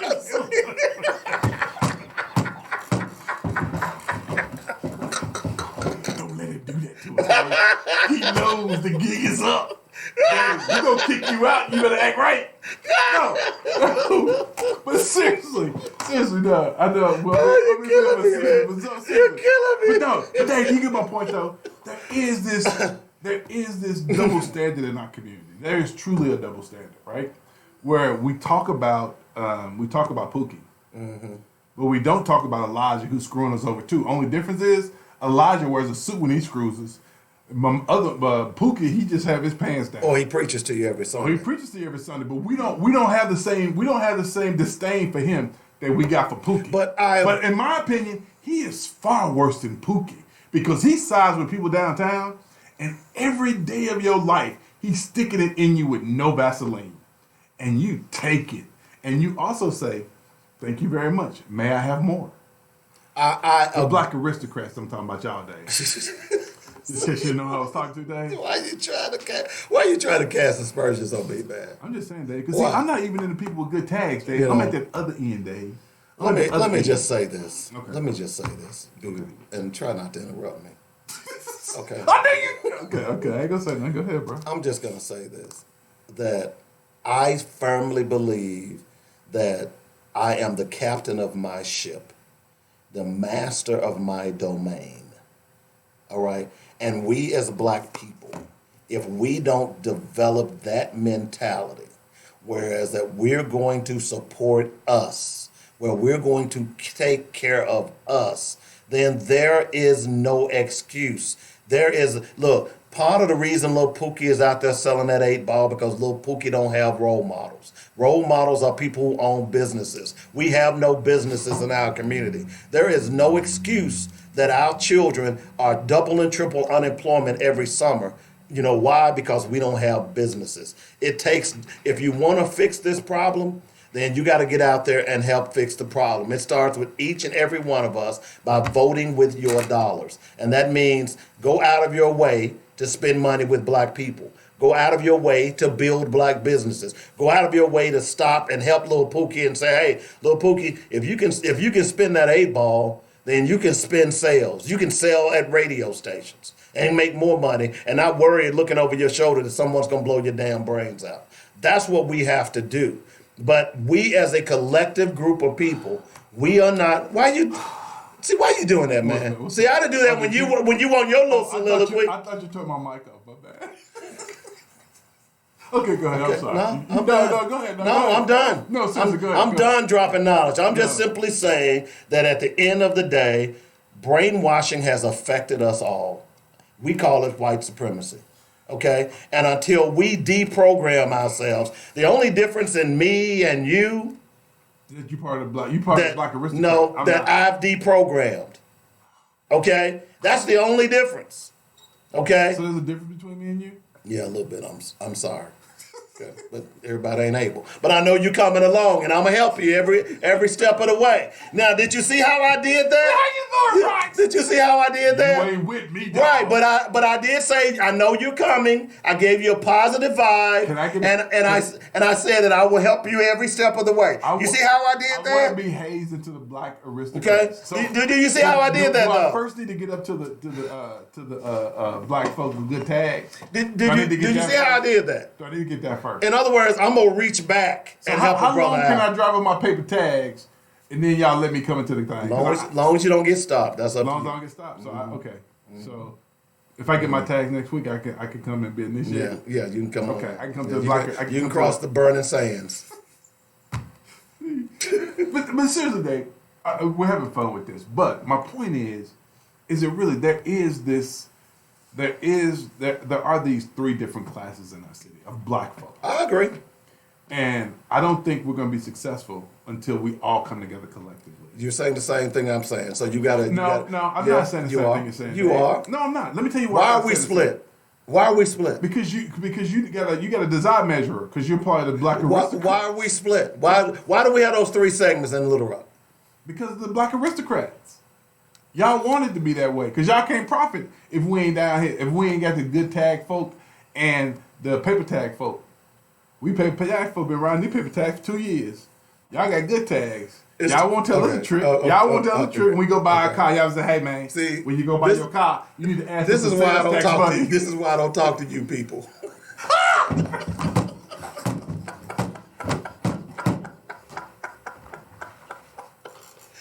You people. Hey, this is why. Hold on, wait. This is why. Wait. See, this is why. Okay? This is it right Because you can't have a conversation with you people. Hold on, you people don't understand. I mean, when you try to educate you people, y'all start going all around by Sally's house. Man, ain't nobody got time for that mess. Hold on, Dave. It's you people that put the fire in hell, Dave. It's you people, Dave. God. But Dave, the black aristocrat, the black bourgeoisie, I mean, y'all got it going on, Dave. All we asking for is can y'all let us in? Can y'all advocate on our behalf? No. You got to advocate for yourself. You got to pull yourself up by your own bootstraps. And when you're ready to do that, then I'll be glad to help you. But until you're ready to help yourself, I'm sorry, black man, I can't help you. Okay? It's kind of like when you're a drug addict. The first thing that you have to do when you want to get off of those drugs is decide that I want to get off those drugs. Okay? That's the first thing you got to do. I can't say, hey, little Johnny, come on, get off them drugs. No, little Johnny ain't going to get off them drugs. Little Johnny has decided that I want to get off those drugs. And if black people want change, black people have got to make the conscious decision. Which black people are you talking about? All of us. No, you're not. You're not talking about the bourgeoisie. I'm talking y'all already got desire because y'all doing y'all thing. God. It's the ones with good tags and paper tags, Dave. Just say it, Dave. Call me black bourgeoisie Just say one more time. Just call me that. Call me one more time. I can't help it. You're a black elitist. And we're going to end the show and we're going outside. Dave, if you want to meet me, you need to come over there. You need to come over on Twitter. Come to the I can't fight you over here. Because all your bougie black friends will come help you. He got Robert Webb. We going to get it. Come now. Come now. We got Meet me in the hood, man. I'm sorry for this embarrassment. Come on, man. What's your... Oh, okay. Let me get my thing. You should always instead of you being silly, you could have had your little poem already together. Okay? Oh, my little poem. See what I'm talking about? Just be a little everything about me. I'm your just little saying, ass man. poem. Robert, I mean, don't you do this show poem every day? Don't you know that every day we end with a quote? I already got my quote ready.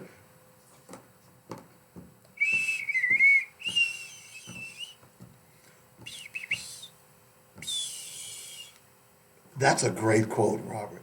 Gee, you know what? That's how I play. You wait tomorrow, it's on and popping. I swear on cheese and crackers. I swear on cheese and crackers. I swear on cheese and crackers. Hold on, man. Can you give me a minute? Well, you had 2 hours, but I'm just saying. Do you want me to go ahead and give my quote? It'll be better than yours anyway. Okay. Well, you know what? I could just beat you down. Because the black bourgeoisie are already prepared. Yeah, that's right. Y'all already ready. Yeah, go ahead and do your thing, homie. No religion will ever make me forget the condition of our people in this country. No God, no religion, no nothing will make me forget it until it stops, until it's eliminated. I want to make that point clear. Who said that? You just did. Malcolm X. Really? When did he say that? Is that part of the Ballad of the Bullet speech? I believe so, yes. Okay, that's pretty good. I like that one. Okay, gee, thanks. I like yours whenever you get it. Well, I'm not bougie like you are, Dave. I can't help it because I come prepared to do a show every day. Ooh-wee. This Negro over here. This is what I'm talking about, the black bougie. The black bougie. Y'all some bougie folk, man. That's all right, though. I'm finna get you, man. Oh, wow. We're only 2 minutes over now. But will you just give me a minute, man? I guess I better play the music again. You ready? Gosh. Is it Pope Catholic? That reminds me, did you hear about the 2 nuns that went to Africa and came back pregnant? Mm-hmm. What? Yeah. It's pretty hot over there, though. Yeah, apparently it does. They had to take them frocks off. Mm-hmm. All right, here go mine. This is mine. This is my girl right here. I shouldn't say my girl. This is my lady. The American dream is not dead. However, it is gasping for breath, but it is not dead. My girl, Barbara Jordan. Spend money in your own community. If you don't, nobody else will. Peace. Oh, God. Took it. Hey, hope we'll see y'all tomorrow. By the way, Friday, we will not have a show. I'll be in Springdale, Arkansas. Getting ready to broadcast the Little Rock Central game from Springdale. And I'm going to a great symposium on John Walker. It's going to start at like 9 o'clock, I think. So that's going to be cool. Friday? Friday, yeah. Oh, okay, cool. I hate I'm going to miss that. That's perfect, man. It's going to be great. Hey, y'all, we love y'all. Thank y'all for tuning in. Call in sometime, because I get tired of talking to Dave all the time. Yeah. And I get tired of talking to the bourgeoisie. Yeah. The black aristocrat. That's what I'm start calling you, Dave Coleman, the black aristocrat. Gee, thanks. You're more than welcome. How can I soar with eagles when I work with turkeys? That's your favorite line. I'm about to give me one for you. Mm-hmm. How can I soar with eagles? I said it again. How can I soar with eagles when I what? When I work with turkeys. Oh, Jesus. Or you're my best turd, I wouldn't poop you. Yeah, I like that one. I like that one. I think my uncle used to say that. I hated that. All right, we got to go. See y'all later. Peace. That was good. You've been We gotta listening do to that Black more. Focus, where we discuss our issues. You gotta give me more, though. You gotta hit me more. You don't hit me enough, man. I try not to hurt your feelings. At 1 p.m. on JournetRadio.com. See, that just proved my point. I hit you and you got mad. Y'all have a good day.